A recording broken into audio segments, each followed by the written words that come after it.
Have you ever felt that the more you understand the world, the less you want to participate in it?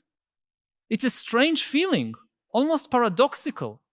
Those moments when you observe a trivial conversation and realize you can no longer engage with the same enthusiasm as before, or when you flip through the headlines and feel a growing detachment as if you are watching an absurd theater you no longer belong to. It is not about intellectual arrogance or a sense of superiority, but a genuine and often painful withdrawal. Throughout human history, we observe a curious and disturbing pattern. Many individuals who reach deeper levels of consciousness and understanding of the world end up withdrawing from it. Monks in isolated monasteries, philosophers in their ivory towers, artists in reclusive studios, scientists absorbed in their laboratories. What explains this paradox? Why does the deepening of consciousness seem to lead not to greater engagement with the world, but to distancing from it? And more importantly, what does this phenomenon tell us about our current age, in which we see an epidemic of isolation precisely among those who should be guiding our society? Throughout human history, we can observe a recurring pattern. Ancient societies already recognized this tendency. In ancient Greece, philosophers often withdrew from public life after years of study and reflection. Plato, after his frustrated attempts to influence the politics of Syracuse, returned to his academy to teach in a controlled environment away from the masses. In ancient China, many Taoist sages abandoned positions of power to live in remote mountains. Confucius himself, after years trying to reform the political system, spent his last years focused on teaching a small group of disciples, no longer attempting to directly change society. In monastic traditions around the world, from Buddhists to Benedictines, we see the same movement. Withdrawal as a consequence of a clearer vision. What these diverse traditions recognized is that there is something in the deep understanding of the world that can make full participation in it increasingly difficult. But what has changed in our era is the scale and nature of this isolation. We are no longer talking only about a few monks or philosophers. We are witnessing a widespread phenomenon. Ordinary people, after years consuming information and developing a more sophisticated understanding of the world, are withdrawing from public conversations, social media, and sometimes even social circles.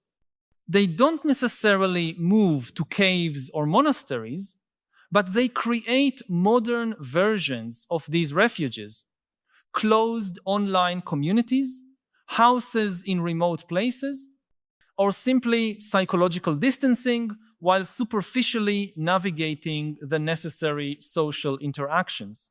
There are several explanations for this phenomenon. The first and most obvious is what we could call cognitive overload.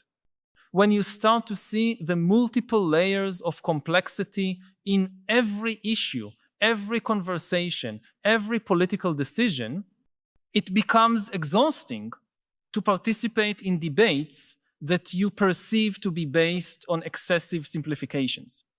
Imagine being a climatologist trying to participate in a casual conversation about climate change, where inaccurate statements are launched with total confidence. Or being a historian, listening to people discuss historical events based on memes and decontextualized snippets. At first, you try to correct, explain, nuance, But after hundreds of frustrated attempts, many simply give up and withdraw from these conversations. A second explanation is what we might call a values dissonance.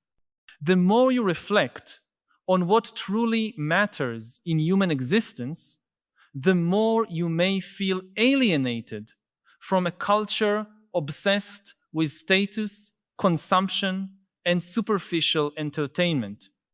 It's not that you consider yourself superior, but that your interests genuinely changed. Conversations that once seemed stimulating now feel empty. The goals society celebrates seem increasingly arbitrary.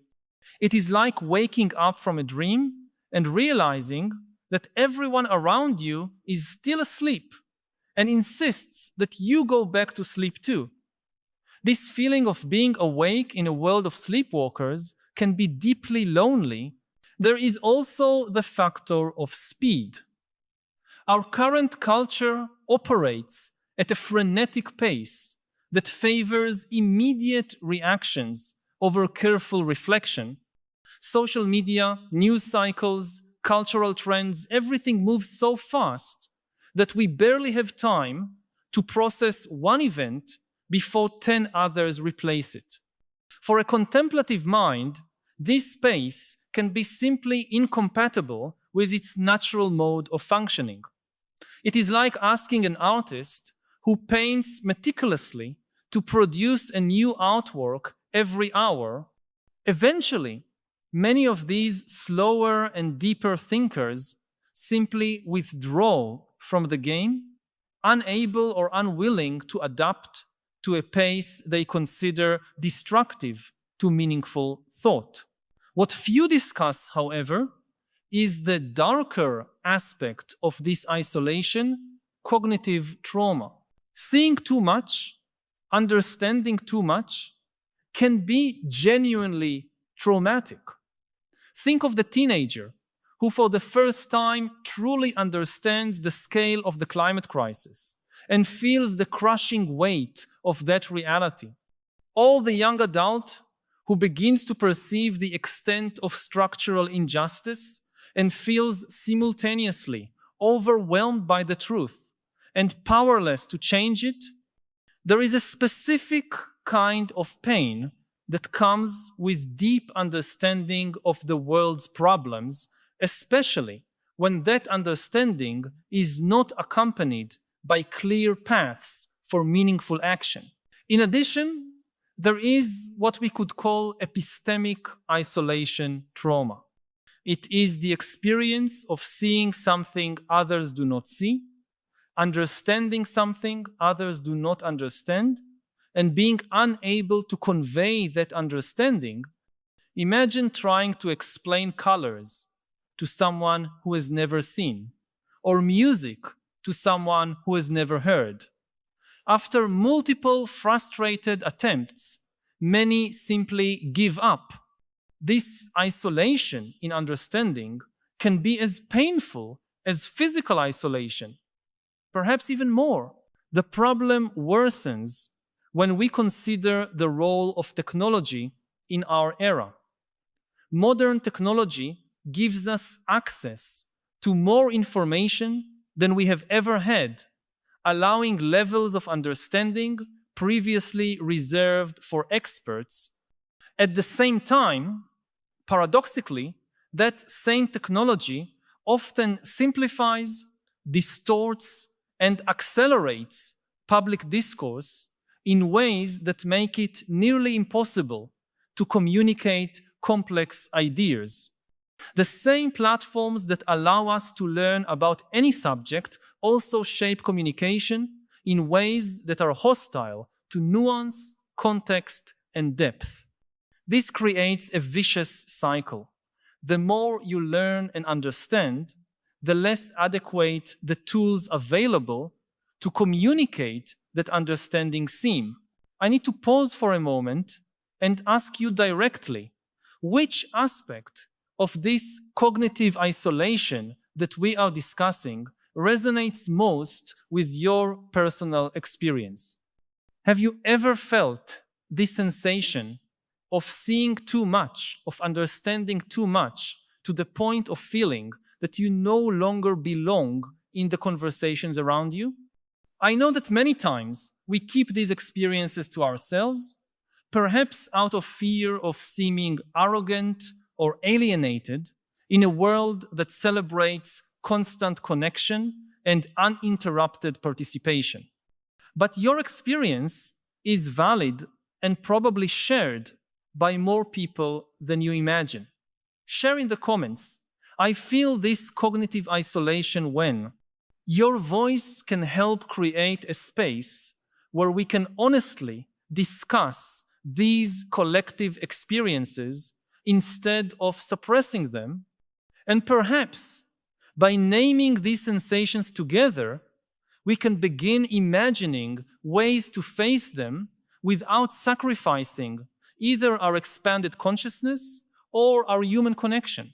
Historically, societies developed mechanisms to deal with this phenomenon of isolation among the most conscious. In many traditional cultures, there were specific social roles for those who saw differently. Shamans, prophets, philosophers, artists. These roles recognized the tendency toward isolation, but also created channels for these individuals to continue contributing to the community. The shaman could live away from the tribe, but returned for important rituals. The prophet could retreat to the desert, but came back to deliver his messages.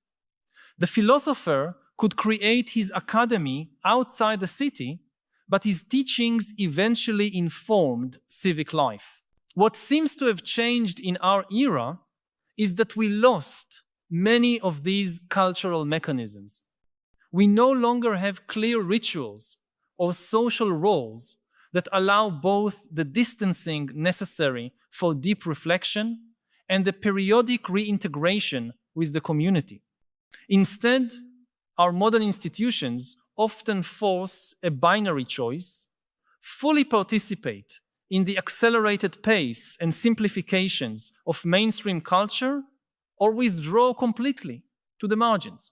This problem becomes especially acute when we consider what this means for our collective ability to face the complex challenges of our time.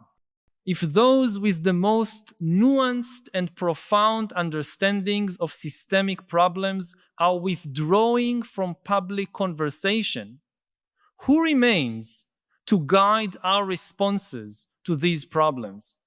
We have inadvertently created a system that selects against precisely the type of thinking we need most. Take, for example, the issue of artificial intelligence, one of the defining challenges of our era. Many researchers who best understand both the potential and the risks of AI express frustration with the state of public discourse on the subject. On one side, we have simplistic narratives about killer robots and Skynet. On the other, an equally simplistic techno-utopian optimism. The reality, as these researchers know, is much more complex and nuanced. But how to communicate this complexity in a media environment that favors alarmist headlines and sound bites? Many end up speaking only among themselves at academic conferences and closed environments, while public discourse continues to be dominated by voices that oversimplify the subject. A similar pattern can be observed in almost every complex issue of our time: climate change, economic inequality, political polarization, public health crises.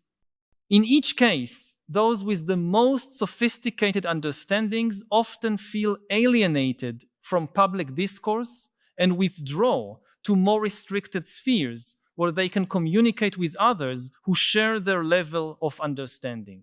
The result is what we can call a consciousness escape from the conversations that matter most. It is as if we are experiencing a collective form of epistemic adverse selection, where public spaces of deliberation gradually lose the most informed and reflective voices, becoming increasingly dominated by those with the greatest confidence and the simplest views. This creates a negative feedback loop. The more public spaces are dominated by simplifications, the more those who see the complexity withdraw, making these spaces even more simplified. There are, of course, notable exceptions. Occasionally, exceptional communicators emerge, capable of translating complexity into accessible forms without sacrificing accuracy. Thinkers who manage to keep one foot in the world of deep reflection and the other in public discourse. But these individuals are rare, and they often face criticism from both sides, accused of excessive simplification by specialists and excessive complexity by the general public. What is at stake in this dynamic is not only the quality of our public discourse, but our very ability to survive and thrive as a civilization. The challenges we face in the 21st century are of unprecedented complexity, intertwining technology, ecology, economy, and culture in ways that defy our understanding. If those who best understand this complexity continue to withdraw from the conversations that shape our collective response, our chances of successfully navigating these challenges decrease drastically. So what would the solution be? How could we create a world where expanded consciousness does not necessarily lead to isolation, where those who see more deeply are not forced to choose between superficial participation or complete withdrawal? Part of the answer may lie in creating new types of spaces and institutions that allow for different modes and rhythms of engagement. Let us imagine public forums that do not follow the logic of virality and immediate reaction, but that allow for the development of ideas over time, platforms that reward nuance and accuracy instead of outrage and simplicity, cultural rituals that allow movement between states of intense engagement and distanced contemplation. Another part of the solution involves developing new communication skills. We need a new generation of translators capable of connecting different levels of understanding, people who can inhabit multiple cognitive worlds and serve as bridges between them. This requires not only rhetorical skill, but also epistemic humility and deep cognitive empathy. Perhaps we also need to reconsider our expectations about what constitutes meaningful participation in our society. The current model often assumes that everyone must be engaged in the same way, at the same pace, in the same spaces. But a healthier social ecology might allow for different types and degrees of participation, recognizing that some forms of contribution may come precisely from temporary distancing and deep reflection. There is also a personal dimension to this issue. For those who experience this cognitive isolation, there is a delicate balance to be found. Withdrawing completely may protect your mental sanity, but it also deprives the world of your unique perspectives. Remaining fully engaged may lead to exhaustion and to the compromise of your intellectual integrity. The challenge is to find selective and strategic forms of engagement that preserve both your mental health and your ability to contribute. It is important to recognize that this is not only an intellectual or social problem, but also a spiritual one in the broadest sense. Many contemplative traditions have long recognized that an expanded view of reality can lead to a sense of alienation from social consensus. These traditions often offer practices and communities that help navigate this territory, balancing solitary insight with compassionate connection. Buddhism, for example, speaks of the figure of the bodhisattva, the one who attains enlightenment but vows to remain engaged in the world to help all beings. Contemplative Christianity explores the balance between the contemplative and the active life. Taoism discusses how to navigate between the world of conventional forms and the understanding of the formless Tao. Perhaps these traditions contain wisdom that can help us navigate the contemporary paradox of consciousness and isolation. When we look at the history of human evolution, we see that our species developed primarily as social beings. Our brains are calibrated for interactions in relatively small groups with direct communication and immediate feedback. The world we have now created, with its vast networks of global communication, its compartmentalized systems of specialized knowledge, its information overload, and its distorted incentives for communication, is radically different from the environment in which our brains evolved. In this sense, perhaps the phenomenon we are discussing is not so much an anomaly as an adaptive response to an informational environment that has become, in certain aspects, toxic to our natural cognition. Isolation can be seen not as a failure, but as a form of cognitive self-preservation in the face of an informational ecosystem that has become hostile to healthy human thinking. If we adopt this perspective, then the question becomes not so much how to fix those who withdraw, but how to transform our informational environment so that it is more conducive to human cognitive flourishing.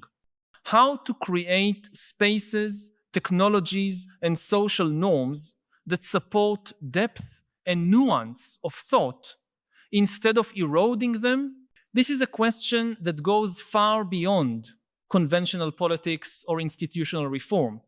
It is nothing less than redesigning our collective cognitive ecology, and this redesign cannot be imposed from the top down.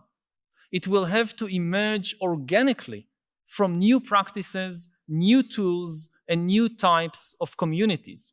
We can already see the beginnings of these new cognitive ecologies in various experiments around the world. Communities that are creating alternative modes of conversation, of sharing knowledge, of making collective decisions. Technologies designed to deepen thinking instead of accelerating it. Physical and virtual spaces that facilitate the transition between different modes of attention and engagement. These experiments are still marginal, but they may contain seeds of broader transformations. As more people experience the paradox of expanded consciousness and the resulting isolation, the search for alternatives to the status quo becomes more urgent. And perhaps, ironically, it is precisely those who now feel most isolated and alienated who may lead the way in creating these alternatives. There is something deeply hopeful in this possibility. What now seems to be a personal crisis for many conscious individuals may in fact be the catalyst for a necessary evolution in our collective way of knowing, communicating, and collaborating. The current discomfort may be the precursor of a wiser mode of being human together. But this transformation will not happen automatically. It requires that those who experience the paradox of consciousness and isolation make courageous choices. The choice not to withdraw completely, even when that seems to be the most comfortable option. The choice to experiment with new modes of engagement, even when they initially seem strange or ineffective. The choice to build community with others who share this dilemma, even when it would be easier to remain alone. And it also requires something from those who do not experience this paradox so acutely. It requires the willingness to recognize that perhaps there are perspectives and insights they do not yet see, and the humility to consider that those who seem to be withdrawing may be responding to something real and important. It requires the patience to listen to other modes of communication, other rhythms of thought, which may initially seem incomprehensible or irrelevant. When we talk about the great challenges of our era, we tend to focus on issues such as climate change, pandemics, nuclear war, or super intelligent artificial intelligence. But perhaps underlying all these challenges is an even more fundamental one: how to create forms of collective knowledge and decision-making that can adequately respond to the complexity and scale of the systems we have created. How to prevent our growing ability to see and understand from paradoxically leading to an inability to act together. It is a challenge that touches the very core of what it means to be human in this unique historical moment. We are developing ever more expanded forms of consciousness capable of understanding increasingly vast and complex systems. But our institutions, technologies, and social norms for communication and collaboration are not evolving at the same speed. The result is a growing disjunction between what we can see and what we can do together. Closing this gap is perhaps the meta problem on which our chances of solving all the other great problems we face depend. And paradoxically, those who feel the weight of cognitive isolation most intensely may be the ones with the greatest contributions to make to this vital task. If you recognize this paradox in your own life, if you have felt the weight of expanded understanding and the loneliness that often accompanies it, know that you are not alone. There are others like you trying to find their way through this challenging territory. And perhaps as you find one another and begin to experiment with new forms of connection and communication, you may help forge the paths through which our civilization can advance toward a wiser relationship with knowledge, technology, and one another. This is not a challenge that will be solved in one generation. It is an aspect of the great story of the evolution of human consciousness that has been unfolding for millennia. But each of us who faces this paradox in our own lives is participating in this story, contributing in some small way to the direction it will take. The question we began with was why the most conscious beings are isolating themselves from the world. Perhaps the answer is not that they are isolating themselves from the world as such, but withdrawing from a particular mode of engagement with the world that has become unsustainable for expanded consciousness. And in this withdrawal, perhaps they are unconsciously preparing the ground for new modes of engagement that we cannot yet fully foresee. There is a final paradox here, which Harari and other contemporary thinkers often point out. The same technological and social developments that are creating this crisis of cognitive isolation are also creating new possibilities for its resolution. The same global networks that can overwhelm our minds with superficial information can also allow like-minded minds to find each other across vast distances.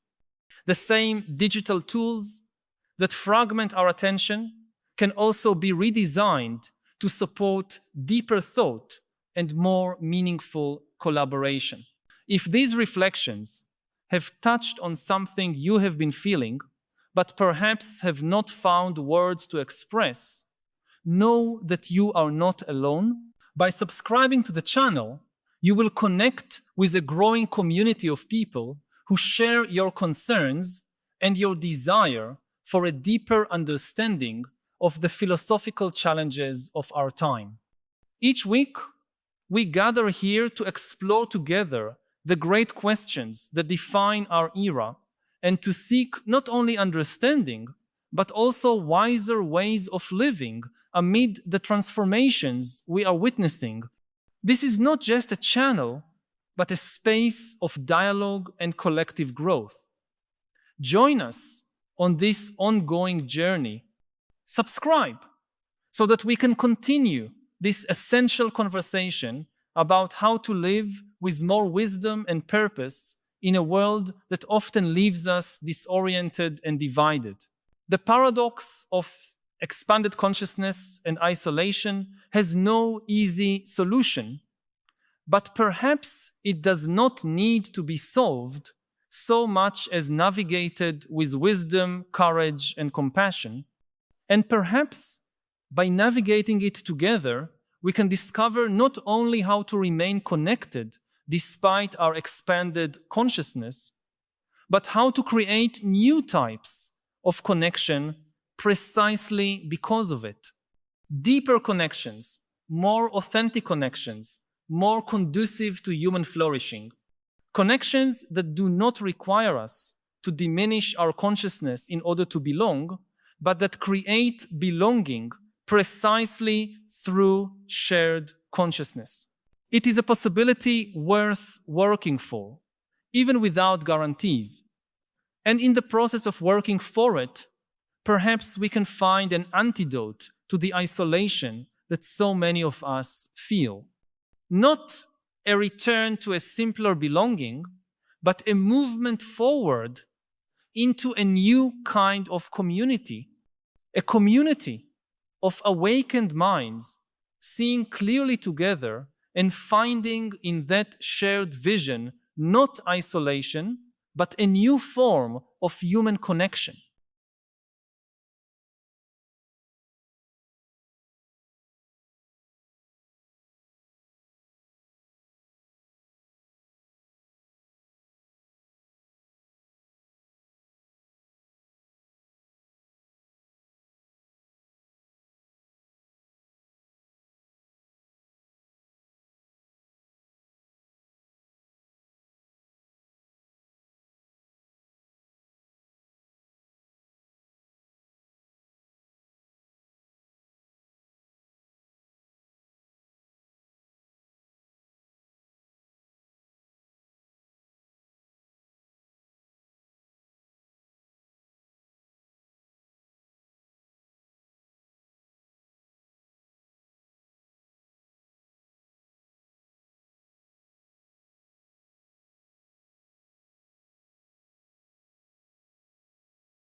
Still, it was the most peaceful period in human history because there was one taboo which countries were not allowed to break, and this taboo that strong countries cannot invade and conquer weaker countries just because they are stronger. And this taboo made countries feel much safer, which allowed them to spend less money on the military, on defense, and instead spend more on healthcare and education and welfare and so forth. This was not some fantasy. This was actual reality, which you can see in government budgets. For most of history, the governments, whether of democracies or of dictatorships, of empires or city-states, almost all governments spent more than 50% of their budget on the military, on soldiers, on warships, on building fortresses and castles. In the early 21st century, countries felt so safe that the average expenditure on the military was just about 6 or 7% of the government budget all over the world. In contrast, about 10% of the budget was spent on healthcare.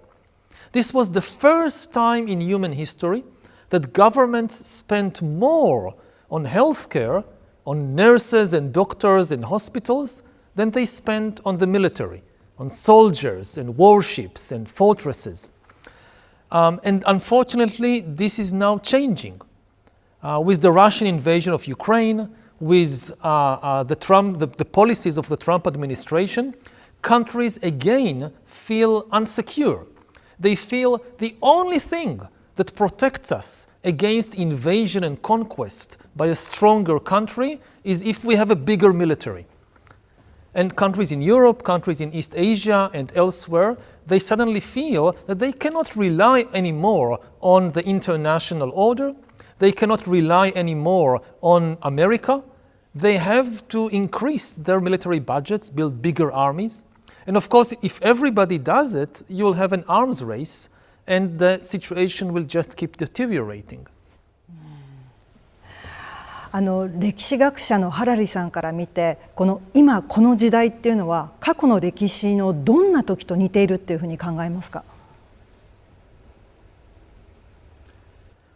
In some ways, yes, because this turmoil and the collapse of one order and the creation of a different order, this has been going on for thousands of years. But there are differences this time. And the biggest difference is the rise of artificial intelligence, of AI. Because AI is different from every previous technology in history. It is not a tool, it is an agent. Every previous technology, whether people invented, whether a printing press, a car, a train, or an airplane, this is a tool in our hands that makes us more powerful, because we decide what to do with it.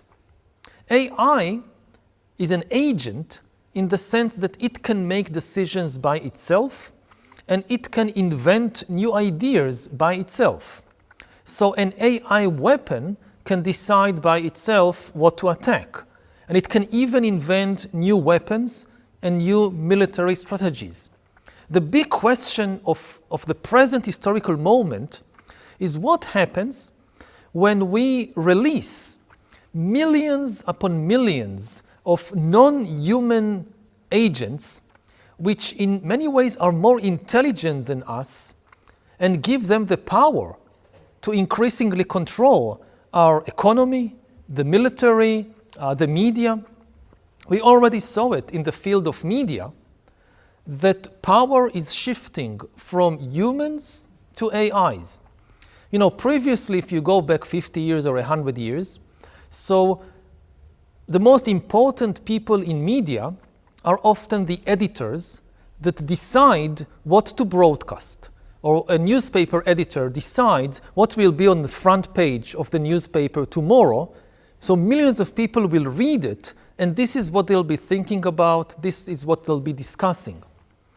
If you ask who are the most important editors today, Already today, they are not human beings. They are the AIs, the algorithms that manage the social media news feeds. Who is the editor of Twitter or TikTok or the Facebook news feed? It is not a human being. It is an AI. And part of the reason for the collapse of trust between humans and the crisis of democracies all over the world is that we have given control of the conversation to a non-human intelligence. Now, democracy is in essence is a conversation between humans. Dictatorship is a dictate. One person dictates everything. Democracy is when lots of people talk with each other, discuss, argue sometimes, and try to reach a decision together. But now this conversation is increasingly managed by a non-human intelligence, which comes between us. We mostly interact through digital means, which are managed by AI, and we often also interact with non-human bots and algorithms, and this is destroying the trust between humans. So we have this paradoxical situation that we have the most sophisticated information technology in history, and people are losing the ability to talk with each other. それだけの今情報社会の中 AI の革命も来ているそういう中で言論の自由を追求することと、情報の正確さを、精査していくこと、そのバランスを保つってことはとても難しいことだと思います。それを叶えるためにはどうしたらいいんでしょうか。We should be very clear about the difference between the freedom of human beings and the freedom of algorithms. If I publish something online, on Facebook or Twitter or TikTok, as a human being, this should be protected. Except in very extreme cases, we should not ban or censor the speech of human beings. But the problem in social media is not the human speech. It is the decisions of algorithms. Humans produce a lot of content. You have millions of people writing things, taking videos, taking pictures, posting it online. Then the algorithms decide to promote, to spread certain information and not other. And very often, the algorithms decide to deliberately spread fake news and conspiracy theories and hate. Why? Because they want to increase user engagement.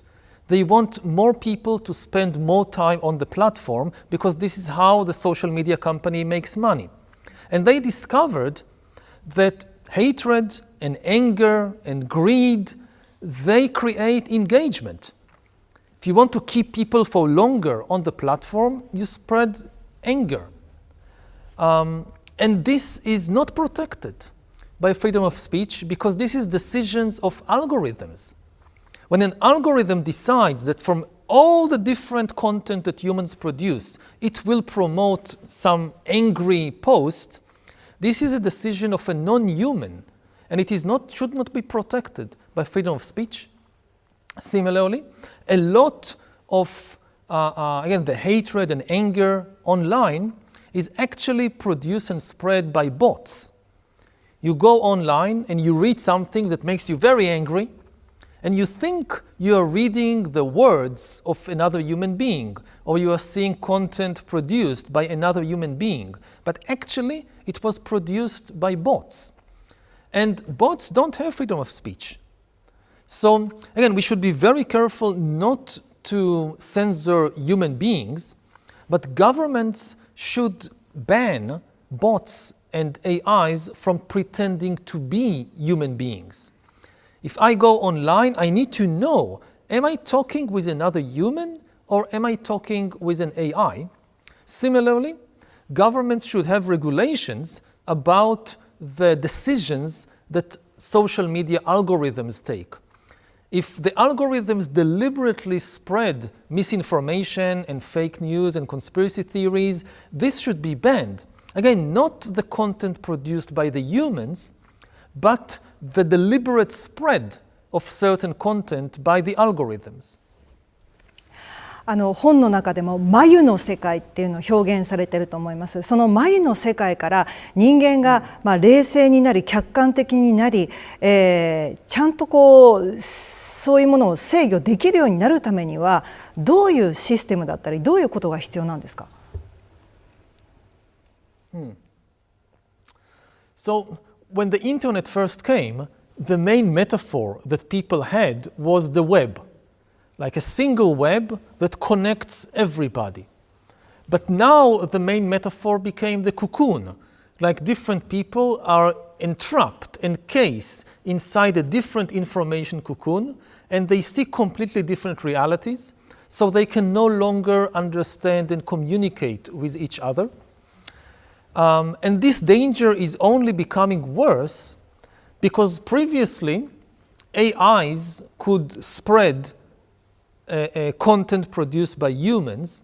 Now more and more content is actually produced by the AIs. And we have no experience with such a situation. For thousands of years, all the cultural products that we encountered were the product of the human mind, of the human imagination. All the poetry, all the books we read, all the theater, television, paintings, everything was created by the human mind. Now we live in a world in which more and more of the cultural products that surround us comes from a non-human intelligence. And we have no experience, no idea how to manage such a situation. So what we need above all else is simply time. We need to slow down the pace of development of AI, of change, just simply to give human society time to adapt. And part of it is teaching people how, for instance, to tell the difference between reliable and unreliable information. This is the job, traditionally, of schools, of universities. For instance, in history department, where I teach, what we teach students, you don't teach them to remember just facts from the past, like which battle was in which year, or all names of kings. This is not what you learn in history lesson. What you learn is how to tell the difference between reliable information and unreliable information. Now, this takes time. And what happens now is we are flooded by more and more types of information that we never encountered before. Like previously, if you saw a video, you could believe what you saw because there was no way to fake it. Now everybody knows that it's very easy to create fake videos with AI. And we don't know how to tell the difference between reliable and unreliable. So it's not an impossible task, but we simply need time in order to understand what we are facing and to educate people accordingly. アメリカのイーロン・マスクは AI も手がけています。そしてトランプ大統領とイーロン・マスクは緊密な関係にあります。この緊密な関係というのがもたらすもの、そしてその関係がどういう未来につながるのか、そのあたりハラリさんはどんなふうにご覧になってますか？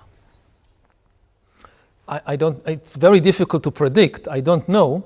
But what we see is, for instance, they are attacking the human administrators and bureaucrats, and they are saying we are against bureaucracy, but at the same time they are giving power to digital bureaucracies, to AIs, to algorithms.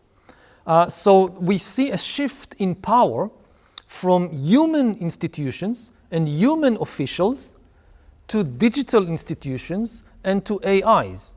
And this is very dangerous because whereas human officials are accountable to people and we understand to some extent how they function, AI bureaucrats are far less accountable. It's much more difficult to understand how they function. So again, we saw it with what happened in social media, like with Twitter. That if you have a newspaper which is edited by a human being, you can at least try to understand the policies of that editor. But on Twitter, which is edited by algorithms, it's algorithms that decide what to promote and what to see, it's much more difficult to understand what is the logic of the algorithm that decides what millions of people would be reading and would be talking about. AI のその官僚、AI その官僚のようにっていうそのあたりのことが多分今現実的に想像できる人って少ないと思うんですけど、そこをもう少し教えてもらっていいですか？ Yes, I mean, first of all, what is bureaucracy? Bureaucracy is the way that we manage the flow of information in large systems.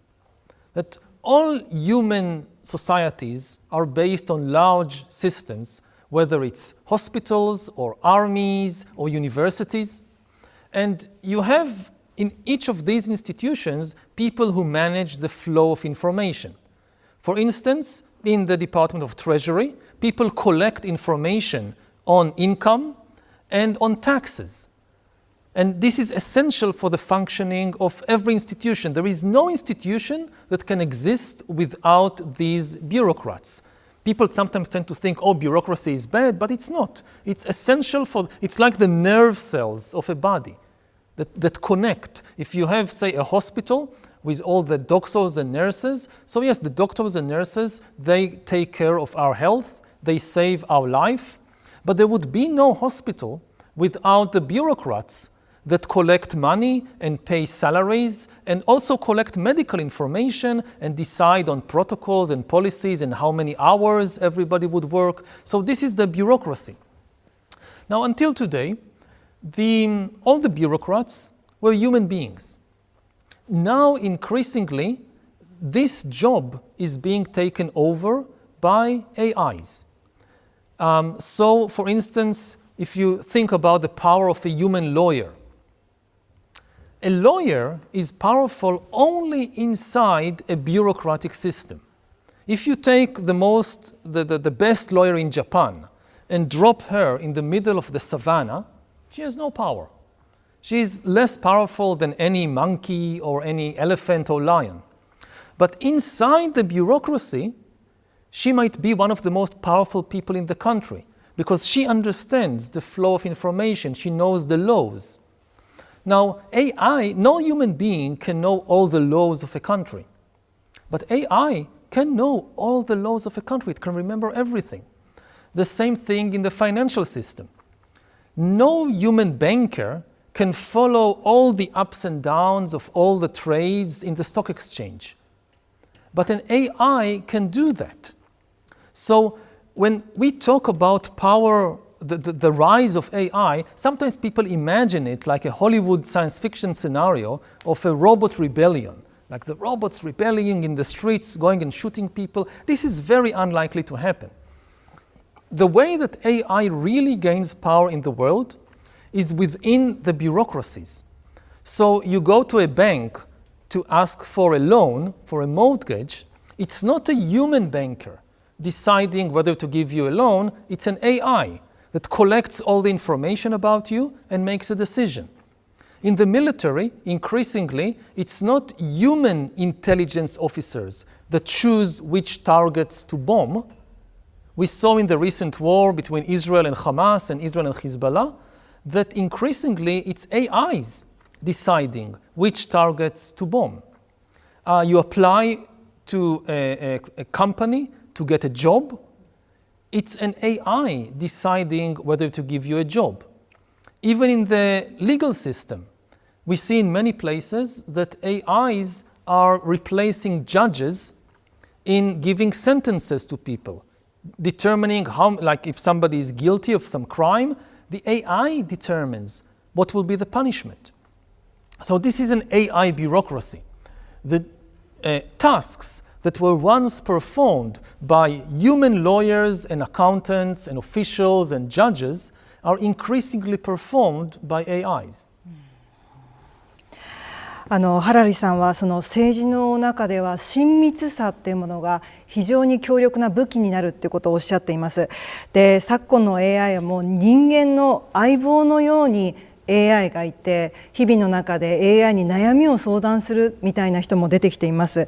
政治の世界とこの親密な AI っていうのが重なり合うと、どういうことがもたらされるというふうにハラリさん考えますか？So, in recent years, we saw this big battle for attention in cyberspace, in social media, that everybody trying to gain your attention. Because there is so much information, so much content, and you don't have much time, so there is this attempt to gain your attention. Now, the front is shifting from attention to intimacy, because AIs are learning not just how to grab human attention, but how to win their friendship, how to develop a relationship with a human being. An AI that collects a lot of information about you, that you talk with every day maybe, that can analyze your facial expression, your tone of voice, it can come to know you very, very intimately. And it also knows how to press your emotional buttons.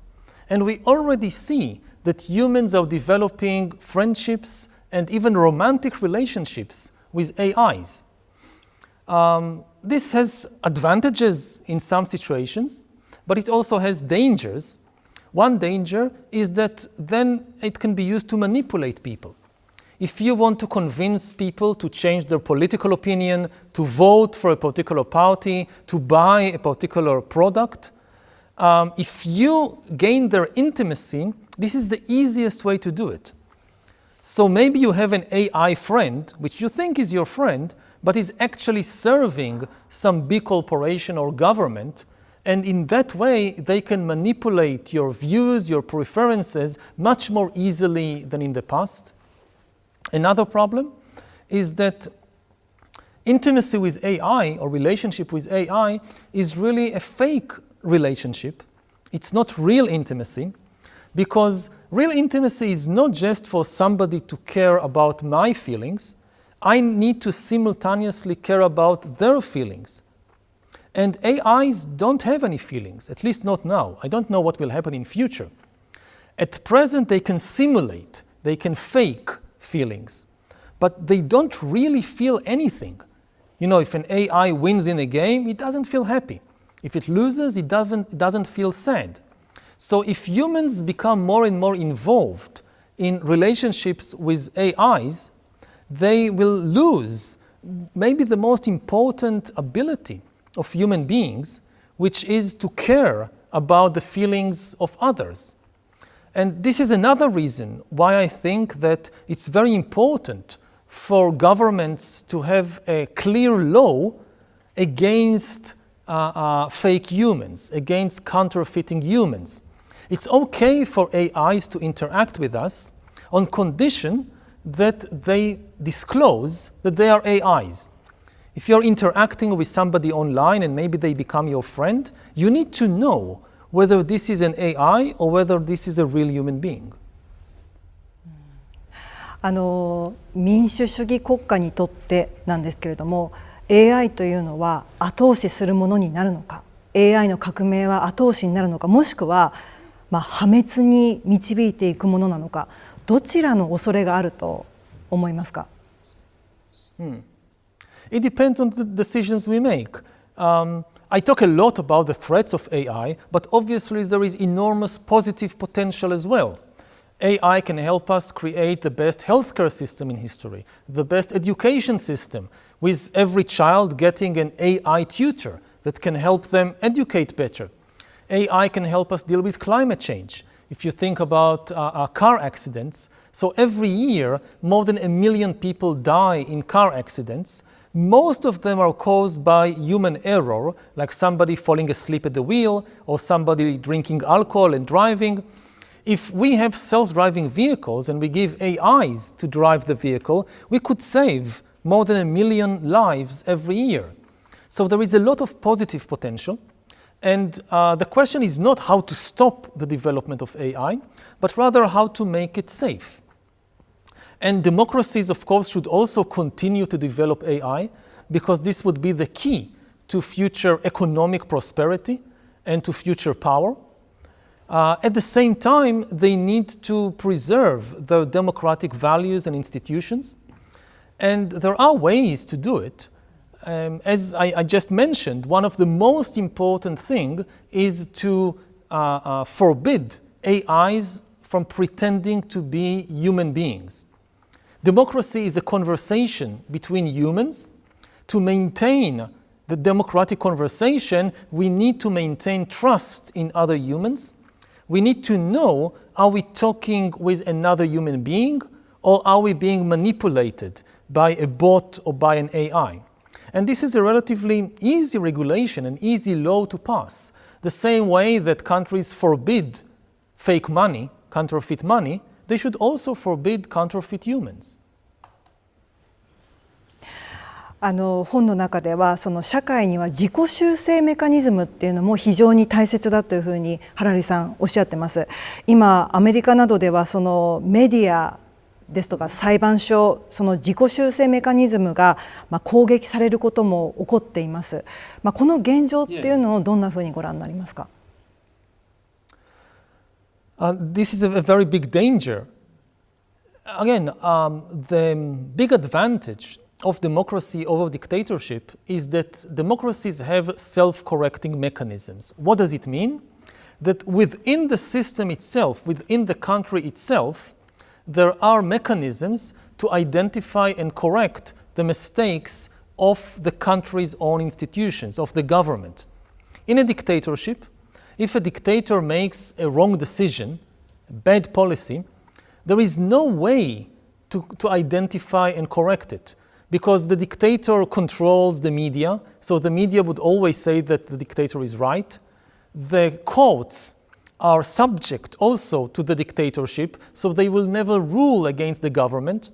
Maybe they hold elections, but this is just a ceremony. It's fake elections. They rig the results in advance. So if the dictator makes a big mistake, there is no way for the country to correct it. A democracy, in contrast, is characterized by strong self-correcting mechanisms. You give power to somebody for, say, 4 years, but after 4 years, they give the power back, and people can make a different decision. They can say, oh, this government, this party made bad decisions, now we try something else. But elections by themselves are never enough, because they can be rigged. There are elections in Russia, there are elections in North Korea, which are of course rigged. If you don't have any other mechanism besides elections, if the government, for instance, controls all the media, so how would people even know that the government made a mistake? If the courts are subject to the government, so again, and the government, say, decides to ban its opponents from running in the elections, so you cannot go to the courts and have the courts rule against the government. They will always rule in favor of the government. So to maintain a democracy, you need more than just elections. You need several self-correcting mechanisms that keep each other in check. What we see in many countries in recent years is that even if somebody came to power democratically, again, in democracy you give power to somebody for, say, 4 years on condition that they give it back. But there is a big problem. What if they don't want to give it back? What if they use their power to then take over the media and the courts and the universities and then rig the elections? This has been happening, for instance, in Venezuela, where Hugo Chavez rose to power originally in democratic elections, but then they took over all these institutions. And recently there was an election, and people voted overwhelmingly against Maduro, Chavez's successor. But because Maduro controls the election committee and the media and the courts, he said, no, I didn't lose the election, I won. And this danger threatens every democracy. So citizens of democracies need to constantly be aware of this danger and protect the institutions from such takeover. トランプ政権なんですけれども、多様性、公平性、包摂性といったその DEI 政策というのを否定しようとしています。その動きはハラリさんどんなふうにご覧になりますか？ I'm not an expert on American politics or American society, so I'm not familiar with every action and its consequences. Again, I think that in a democracy, people have the right to try different policies on condition that they maintain the basic self-correcting mechanisms. So if they make a mistake, later they can change again. As long as this is maintained, this is the most important thing. 民主主義国家の歴史の中でその情報が自由にやり取りされてどんどん拡大して技術も革新していって、だからこそそのおかげでマイノリティの人たちの声だったりいろんな人たちの意見が多様になって、でそのために会話が必要になる。でその難しさもあるけれども、人間はそこで諦めていいんでしょうか？ No, this is something, again, very important, that in a democracy you have to protect the rights of the minority, not just the rights of the majority. Of course, the majority that won the elections, it now has the right to form a government and to decide on a very wide range of policies, foreign policy, domestic policy, decide to have more taxes, less taxes. All of this is within the right of the majority. But there are certain minority rights that in a democracy should not be harmed, even if most people voted for the other party. So one thing that is very clear is that minorities should retain the right of freedom of speech, that they can voice different opinions than the majority. This is part of the democratic process. Again, if you take that away, then this is no longer a democracy. Then it becomes very difficult to oppose the government, to replace the government in the next elections.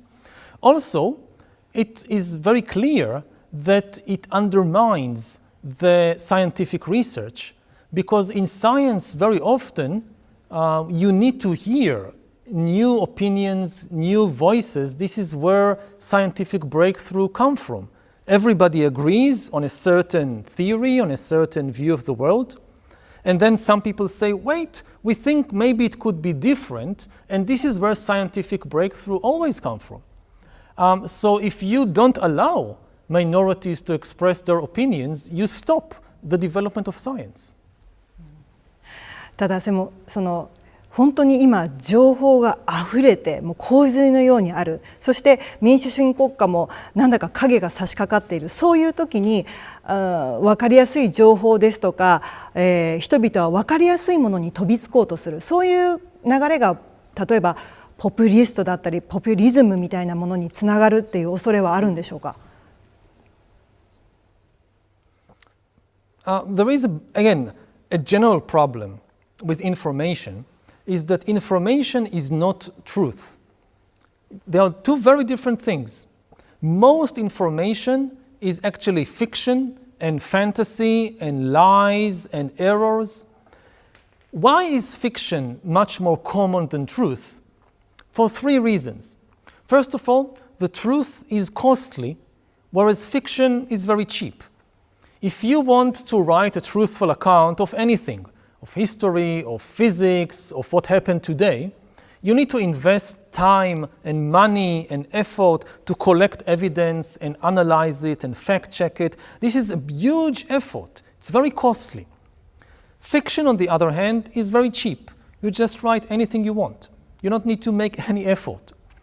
The truth is often complicated because reality is complicated. If you want to understand the truth about epidemics or about economic crisis, this is a very complicated process. Fiction, in contrast, can be made very, very simple. Finally, the truth is often unpleasant or painful. There are many things which we don't want to know about ourselves, about our country, about the universe, because they are unpleasant for us. But this is the truth. Fiction, in contrast, can be made as attractive as you would like it to be. Very flattering. So in this competition between costly and complicated and unpleasant truth and cheap, simple, attractive fiction, fiction wins. So most of the information in the world is fiction. If we want to get to the truth, we need to make a special effort. We need special institutions like the media, like universities, like research centers, that they make the special effort, or like courts. In a court of law, it takes a lot of time and effort and energy to get to the truth. So I hear a lot of people who say that, no, we just need to release all barriers to the flow of information, and the truth will automatically rise to the surface. Exactly the opposite happens. If you just flood the world with information, the truth will sink to the bottom under all this ocean of fantasy and fiction and lies. でもそこで人間は自分たちを律したり自己修正を常に意識していかないとその洪水の中で溺れ死んでしまうっていうことなんですか？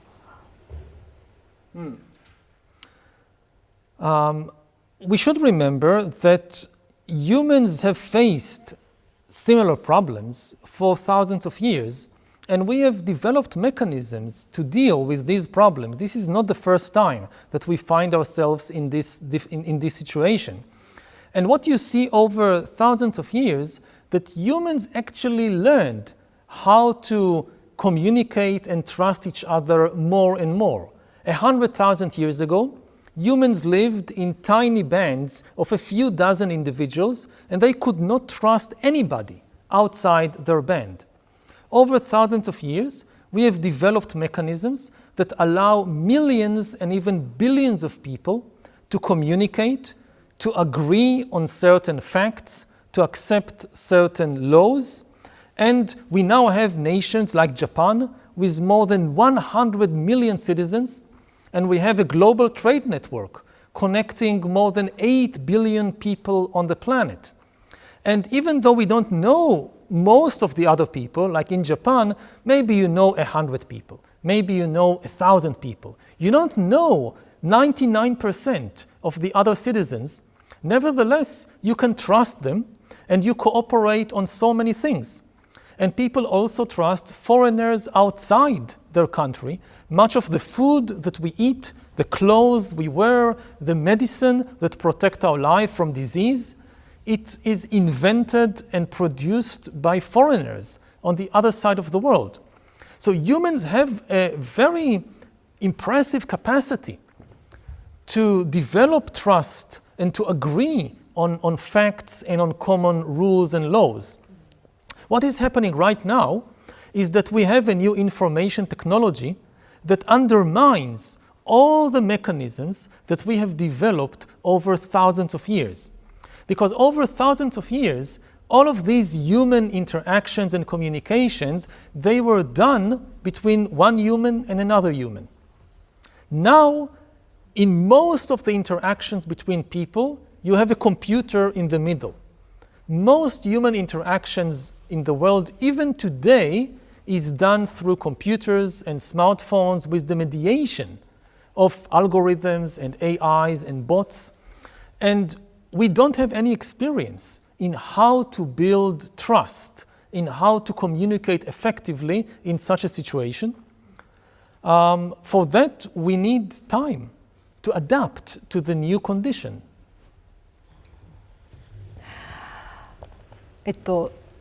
はい、続いてなんですけど、世界を見てみるとロシアがウクライナに侵攻したり、それからアメリカは世界から撤退しそう、そして世界はもしかするとアメリカから離れる可能性もある、そういうふうになんか世界秩序が大きく揺れ動きそうなんですけれども、その大きな目でハラリさんはその世界秩序これからどういうふうに変わっていきそうというふうにご覧になりますか。Well, it's easy to find fault with the old order. People like Trump and his supporters, they point to many of the problems of the old order, and in some cases they are correct. Every order has its own problems. But they don't offer any clear alternative. They talk a lot about everything that was wrong with the old liberal order. They don't have a clear alternative for how can the world function in a different and better way. Their vision is of each country being like a fortress. Each country having huge walls against trade, against immigration, against foreign cultural ideas. And okay, so let's say that you have this a network of fortresses in the world. How will they live together? Each fortress will probably want a bit more territory and security and prosperity for itself at the expense of the neighbors. Each country will say, I want this territory also. I want the trade agreement to be more in my favor. I want a bigger army to protect myself. And the other countries will say the same. So what mechanism does Trump and people like him offer for how to get the different fortresses to agree on anything? What values, what norms, what laws will regulate relations between them? If you don't have any global values or any global laws, then the only law is the law of violence, of strength. And then again, each fortress would want a bigger army to be stronger. And this obviously leads to war, because there is no way to reach an agreement between these rival fortresses. We have been in this situation for thousands of years. Until the middle of the 20th century, this was the normal state of affairs. If you live in Japan in the Middle Ages, or if you live in the Middle East in ancient times, or in Europe in the 19th century, you know that at any moment the neighbors might invade and conquer your land and annex it, and make a bigger empire for themselves. And this caused governments, as I said before, to spend most of their budget on the military to protect themselves. We have finally escaped this difficult situation in the late 20th century, in the early 21st century, with the rise of the global liberal order, which is based not on violence and the military, but is based on international laws and common global values of human rights. Of course, this order was far from perfect. There are many problems. I come from the Middle East, I know perfectly well. It was not a perfect order, and it was violated many times, but still, it was better than anything that humans have produced before. And the place to see it is in government budgets, that the military budget went down from more than 50% to about 6 or 7%, whereas the healthcare and education and welfare budgets, they went up. And the question to ask the people who oppose the global liberal order is, what is your alternative? How can you protect the peace and prosperity of humankind if you don't believe in any global values or in any global rules except force and violence? ハラリさんはその現代までの歴史っていうものをずっと見てきて、その人類の未来について楽観的でいますか、それとも悲観的でいますか。理由も教えてください。I try to be realist. You know, pessimists, they say it's going to be bad no matter what we do. And this causes people to lose any sense of responsibility or initiative, because they feel, no matter what we do, it will be bad. And optimists suffer from the opposite problem. They feel that it will be okay.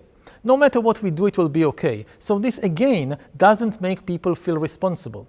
I think we need the middle path of being realist, of being very aware of the dangers that we are facing from war, from the rise of AI, from climate change, but at the same time, also being mindful that we have the capacity to solve all these problems. We don't need, it's not impossible problems, and it's not that we need to wait for some God or from some miracle to solve them. It is within our power. And this should make people more responsible.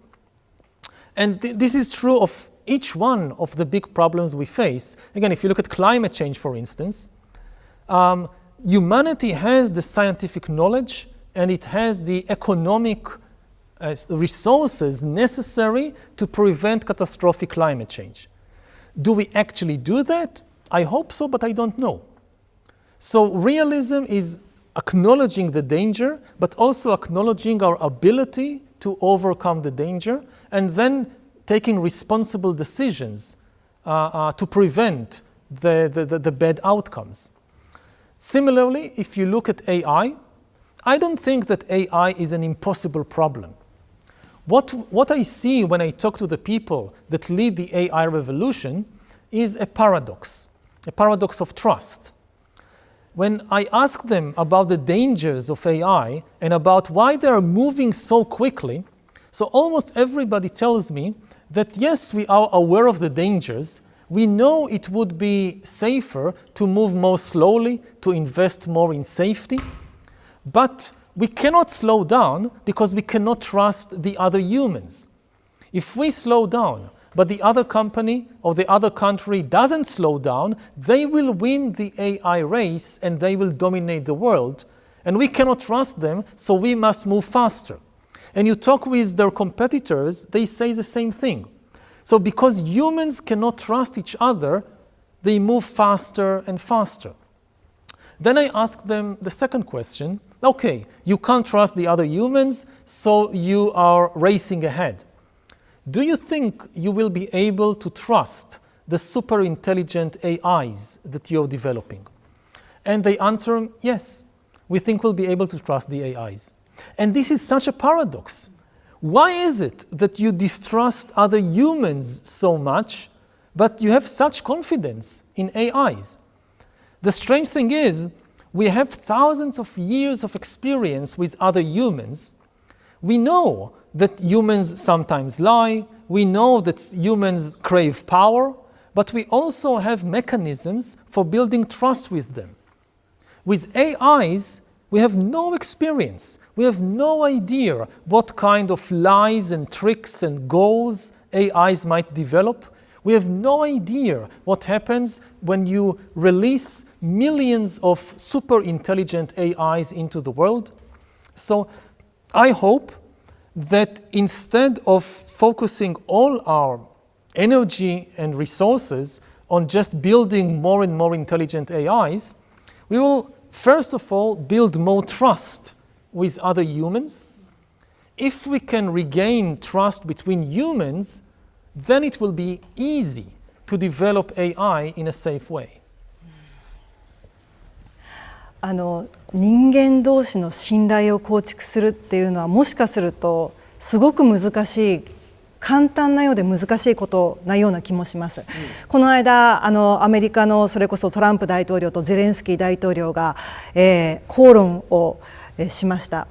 で強い者が弱い者を、面前としたところで、なじるようなああいう姿を見ると、その世界中の人たち、子どもたちも含めてですけれども、どうやって人が人を信じるのかとか、国と国がどう信じ合うのか、ああいう強い者が強い態度に出るっていう、そういう世の中でいいのかって、やっぱり人は何か信じられないような気持ちになると思います。その不安っていうのは今結構世界は本当に深刻に抱えていると思います。そこはAI 革命っていうのは、人間が生み出した今までにない革命かもしれないですけれども、それと同時にその不安とか、恐怖を助長させる可能性もあるということですかね。Well, building trust doesn't mean to be naive. In many situations, you have good reasons to distrust somebody.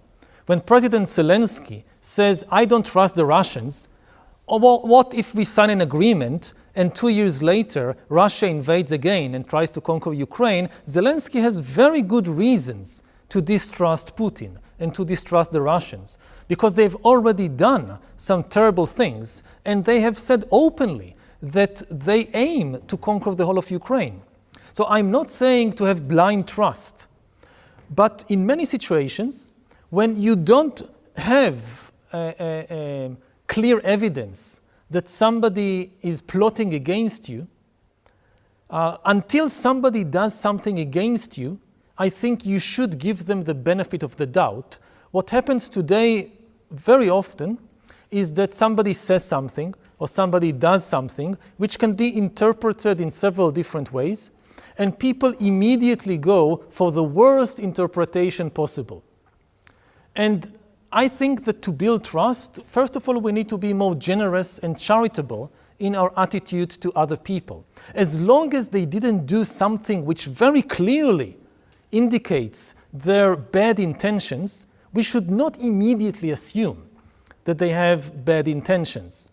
And we should, again, maybe I give an example from my country, from Israel. So after the attack of the 7th of October, a lot of Israelis felt that that's it.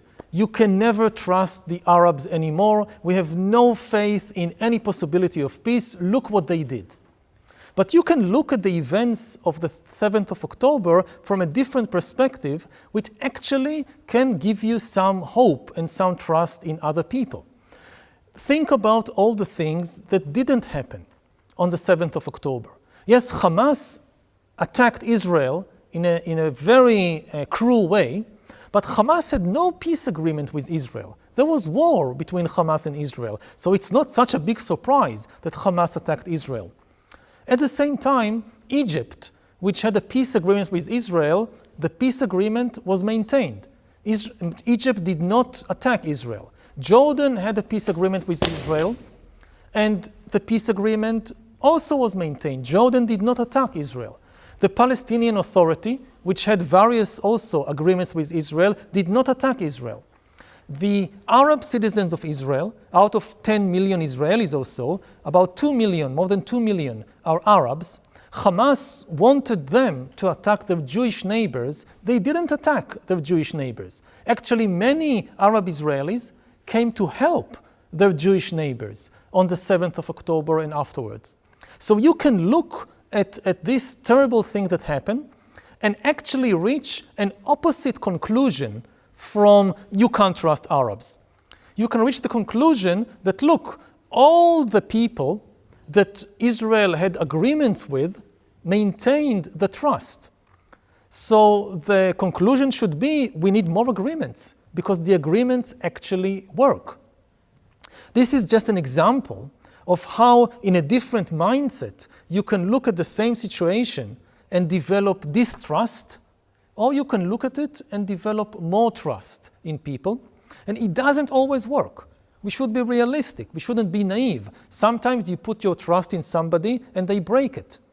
But most of the time, humans live up to their agreements. Most of the time, humans do obey the laws and the rules. And we've seen it over thousands of years of history. As I said earlier, 100,000 years ago, humans lived in tiny bands of just a few dozen individuals. They couldn't trust anybody outside their band. Over thousands of years, we have managed to build more and more trustworthy networks so that today, again, we can trust complete strangers to grow our food, to produce our medicines. It's not just a fantasy or a blind faith.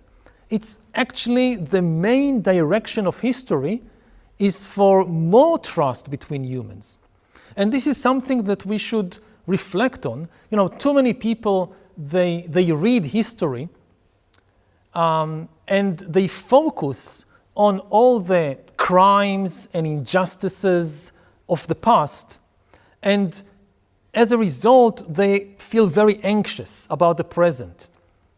But actually, when you read history, I think that the most amazing thing about the human past is not all the crimes and injustices, but the cooperation between people and people's ability to build these trustworthy relationships.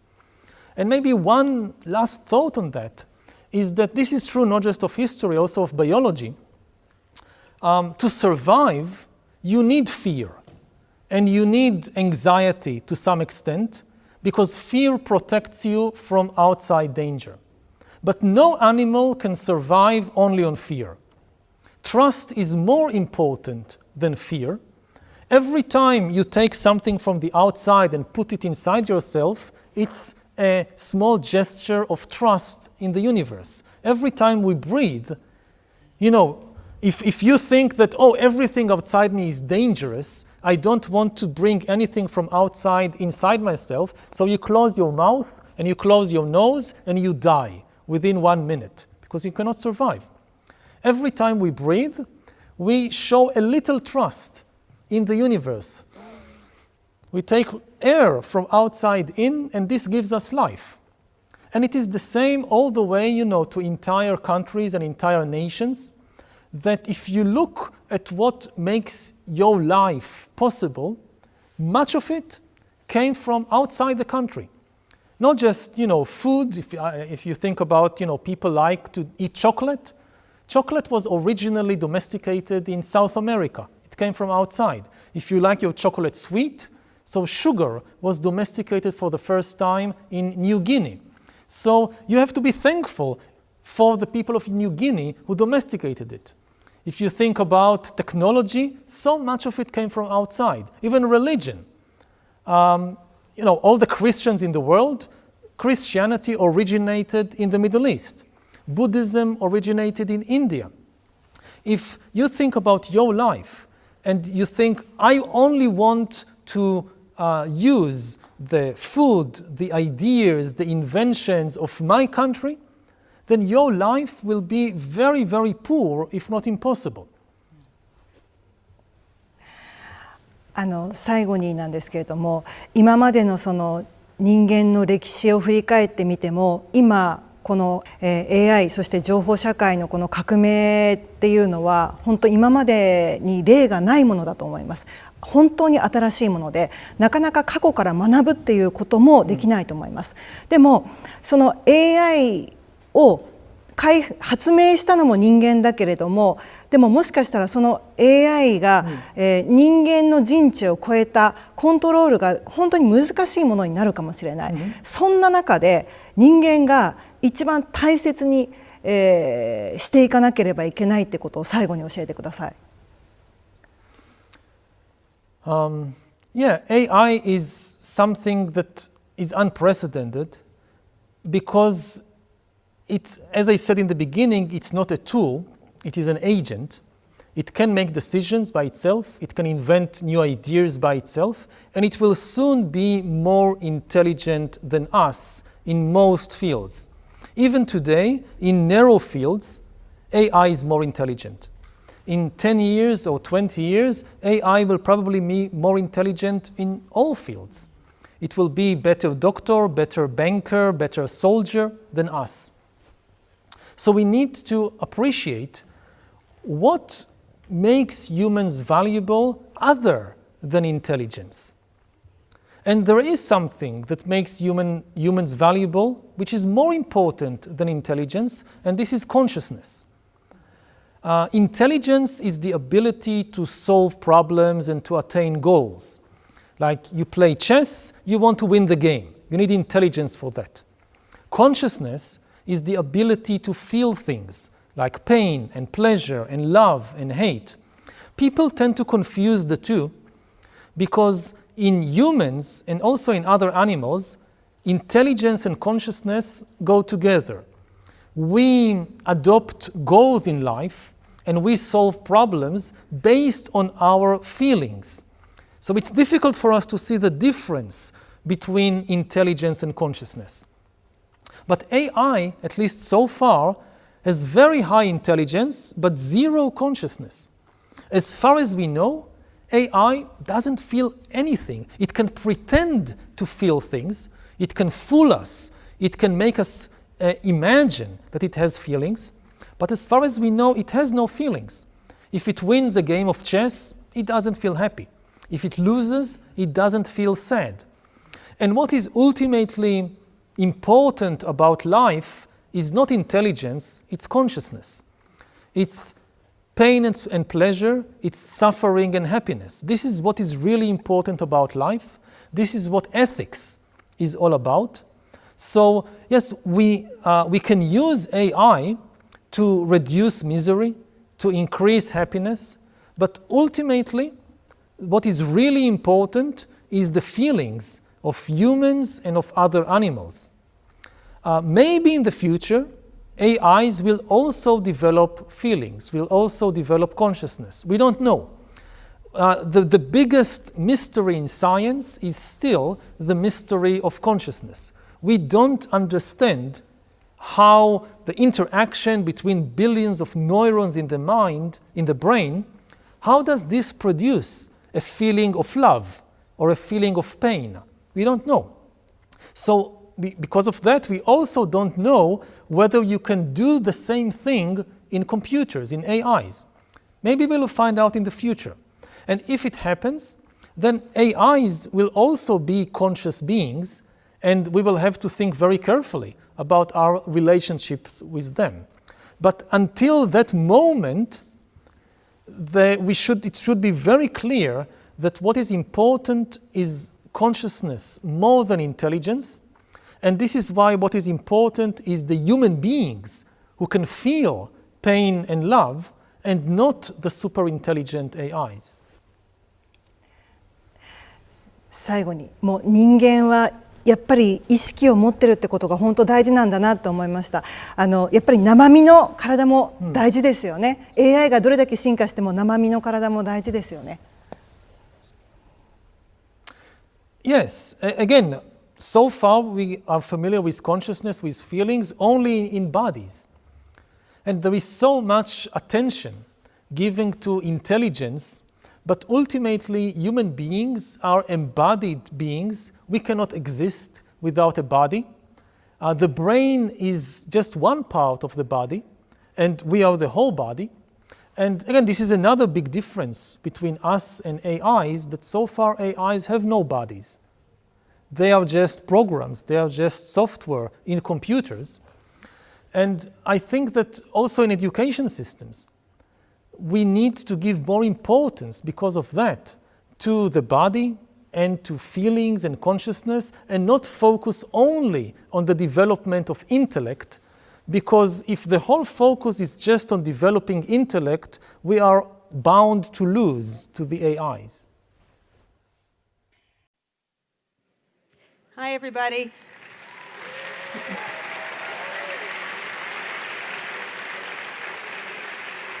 So I'm very excited to be back here. Last time I was here, I was talking about my own book with Sam Altman, who did an excellent job, a little frightening how good he was as an interviewer for my book. But I'm very excited. I've interviewed Yuval, I think several times.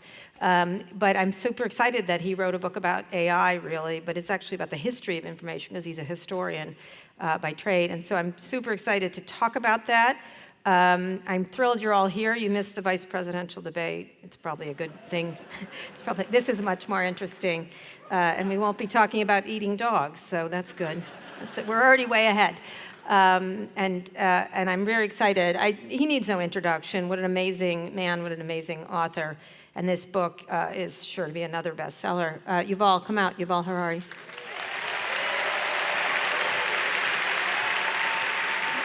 Great.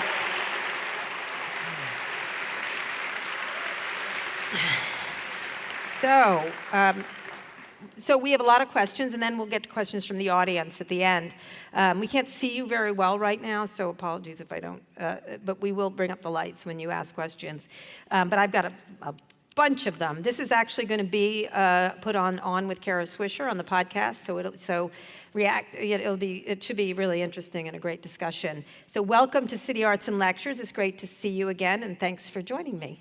Thank you. It's really good to be here with you. So we're here to talk about your latest book, Nexus, a brief history of information networks from the Stone Age to AI. It's not brief. It's quite a large and long book. From the Stone Age to AI in 400 pages, it's quite brief. Oh, all right. Okay, fine. Okay, all right. Okay, if you say so. Your first bestseller, Sapiens, obviously, A Brief History of Humankind. I like to use brief all the time. Came out in 2011. and honestly, these books could kill a small dog, speaking of dogs. And then you wrote Homo Deus, A Brief History of Tomorrow in 2015. Yeah. And again, despite the titles are not so brief. So let's talk about what you were trying to do with Nexus and how it relates to these other books that you wrote and why you decided to do this. And then we're going to get into history first. So, it picks up where I left off with Sapiens and with Homo Deus. Mm-hmm. The two main questions at the basis of the book is, first of all, if humans are so smart, why are we so stupid? Mm-hmm.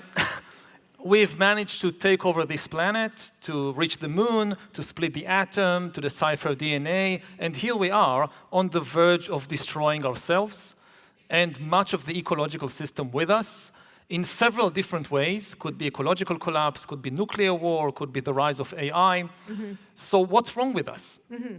And this is a question that has bothered people throughout history. And you have a lot of answers in mythologies and theologies that tells us that there is something wrong with us. Mm-hmm. There is something wrong with human nature. Mm-hmm. And Nexus takes a different view.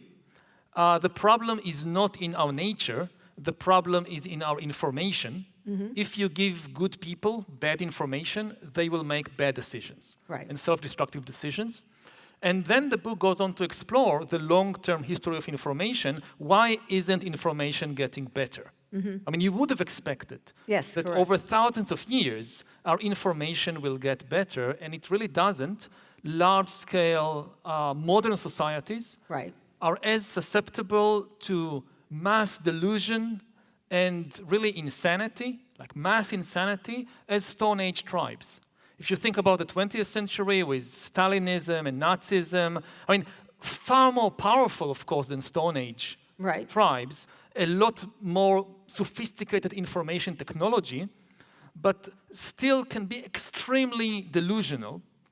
And when you look at the world today, we have the most sophisticated information technology in history, and people are unable to hold a rational conversation anymore. There's a technology term for that, which is very technical, which is garbage in, garbage out, right? And I think it explains quite a bit of it in a really kind of very easy, simple way. But the point you're making is this is historical. This is a historical thing. It's just more sophisticated in the garbage that we're making for ourselves, correct? But the garbage is not accidental, mm-hmm. and it's effective in one important thing. It's effective in creating order. And one of the key ideas of the book is that humans control the world because we can cooperate in larger numbers than any other animals. And to create a large-scale cooperative system, you need two things which pull you in different directions. You need to know some truth about the world, mm-hmm. but you also need to preserve order between large numbers of people, thousands, millions, billions. And the truth is not the easiest way to do it. In most cases, fiction and fantasy and stories and downright lies are more effective mm-hmm. in creating order among people. So one of the things that I think about a lot today, and we'll get into this in a minute, I want to get to history first, is the idea that technology and information is either a tool or a weapon. Technology used, whether it's the printing press, whether it's papyrus, it's both used as both, and it will always be used as a weapon no matter what happens in every historical. A spear is always a weapon, but a knife is a better example. It's a tool and a weapon. Obviously, AI is very hot right now, but in Homo Deus, you discuss the benefits and dangers of new information technology, especially if humans lose control. And you write in Nexus that since Homo Deus, your conversations about AI have gone from being idle philosophical speculations to having, quote, focused intensity of an emergency room. What is that conversation right now, from your perspective? About AI? I mean, there are two conversations. One is simply understanding what we are facing. What is AI? Why is it dangerous? What is the threat? And a lot of people have difficulty grasping it. It's not like nuclear weapons. Right. That the danger was obvious, and nuclear war, which will just kill everybody. What's the danger in AI? And Hollywood, I think, did us a big service in focusing attention on that issue long before anybody Absolutely, else in thought about fiction, it. all kinds. But it focused on the wrong scenario. If you think about the Terminator or the Matrix, the focus is on the big robot rebellion. Right. The moment the AIs decide to take over the world and wipe us out. And this is unlikely to happen anytime soon because AI doesn't have the kind of broad intelligence necessary to build a robot army and take over a country or the whole world. And this makes people feel complacent. And I think one of the key issues in the conversation about AI is to explain that it's not about the big robot rebellion, it's more about the AI bureaucrats. It will take the world from within and not by rebelling from outside or from below. I mean, AI, yes, it's not a general intelligence, but it doesn't need to be. Within a bureaucracy, you need a very kind of narrow intelligence to gain enormous power. If you think about a lawyer, for instance, as an example, if you drop a lawyer in the middle of the savannah, he or she are not particularly powerful entities. They are much weaker than a lion or an elephant or a hyena. But within a bureaucracy, a lawyer could be more powerful than all the lions of the world put together. Right. And this is where AI is stepping in. We now have millions of AI bureaucrats increasingly making important decisions about us, about the world. You apply to a bank to get a loan, it's an AI deciding. You apply for a job. In wars, increasingly, it's AIs choosing the targets. So one part of the conversation is to understand what is the threat, and we can explore that.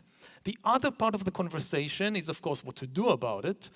And here I think, I mean, almost everybody after a certain amount of time agreed that the best thing would be to simply slow down. Give human societies... Not everybody agrees that. No, not everybody does. Because of an argument that I'll get to immediately. I mean, they will say, ideally, yes, it would be good to slow down because it would give human society time to adapt, but we can't slow down, we can't afford to slow down, because then the bad guys, our competitors here or across the ocean, they will not slow down and they will win the race, so we must run faster. And then you have this kind of paradox that basically they are telling us we have to run faster because we can't trust the humans, but we think we'll be able to trust the AIs. Right, exactly. And, you and I had this discussion with Daniel Kahneman, the late Daniel Kahneman, about the decision-making of AI versus decision-making of humans. I don't know if you remember that. But one of the things that's, I think is interesting to explore at the beginning, though, is the historical, what's happened historically with much lesser information systems that humans construct. So the tacit assumption of this information age is what we call, I think all ages have been information ages in a lot of ways. As you said, that more information will lead to the truth, which will lead to more wisdom, more openness, a better world. Obviously, that's naive, and you discuss that. And you define the information instead as something that creates new realities by connecting different points of view into a network. Talk a little bit about that, because this concept is standard in mathematics, right? But as a philosopher, do you see any, and historian, do you see any danger in separating information from truth? Most information is not truth. The truth is a very small subset of all information in the world. The truth is, first of all, it's costly. If you want to write a truthful account of anything, you need to research, you need to gather evidence, to fact check, to analyze. That's very costly in terms of time and money and effort. Fiction is very cheap. You just write the first things that comes to your mind. The truth is also often very complicated because reality is complicated. Whereas fiction can be made as simple as you would like it to be, and people prefer, usually, simple stories. And finally, the truth can be painful. Whether the truth about us personally, my relationships, what I've done to other people, to myself, or entire nations or cultures. Whereas fiction, you can make it as attractive, as flattering as you would like it to be. So in this competition between truth and fiction and fantasy, truth is at a huge disadvantage. If you just flood the world with information... Which was the point of a lot of people. Yeah. Most information will not be the truth. And in this ocean of information, if you don't give the truth some help, some edge, the truth tends to sink to the bottom, not rise to the top. Right. And we see it again and again throughout history, every time people invent a new information. Technology. So it's really interesting because I was just reading Rachel Maddow's prequel where she talks about Joseph Goebbels talking about this. Like if you flood the zone with bad information or just anything, it washes out the truth. And of course, Tennessee Williams said the truth is at the bottom of bottomless well. You can never get to it. And someone more modern, Steve Bannon. I read Steve Bannon. I'm sorry, I do it for the rest of you. But he talks about it incessantly, the idea of flooding the zone, because that's the best way to confuse and distract people and it's used everywhere, including years ago in Circuit City, which was just an electronics retailer. When I walked in, there was a bunch of TVs, and they were all going. And I said, why is that doing it? And the person goes, oh, it's the wall of confusion. And I was like, what? He goes, we want you to buy a certain television set, so we want to upset and confuse you and then make you wander through a racetrack situation, and then you'll buy the TV we want. Oh. Which I know, right? It was brilliant in a way. But as you said, it's not a new thing. So we're used to equating new technology with scientific progress, this virtuous circle, like the case of the printing press. And this was a really interesting part of your book. So let's go a little bit in history.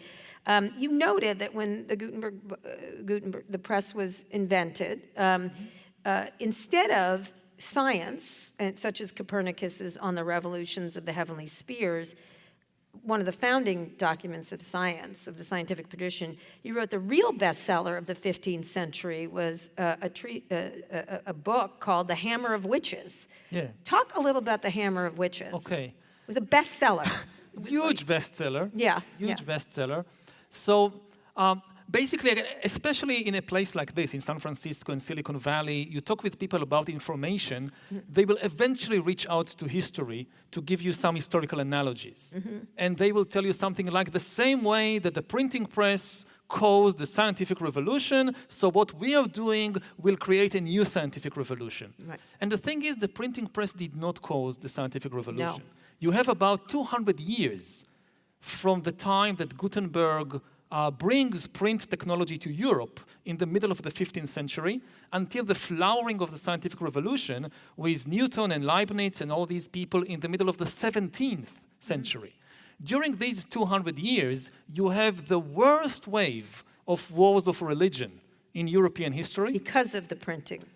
Again, the printing press enabled it in a way I'll explain in a moment, and also the worst wave of witch hunt. The big European witch hunt craze is not a medieval phenomenon. It's a modern phenomenon that was helped along by the printing press. Medieval Europeans didn't worry much about witches. They thought they existed, but they didn't think they were dangerous. Right. Then around the time that Gutenberg comes with the press, you have a small group of people that comes up with this conspiracy theory that witches are not individuals with magical powers that can brew love potions and help you find lost treasure.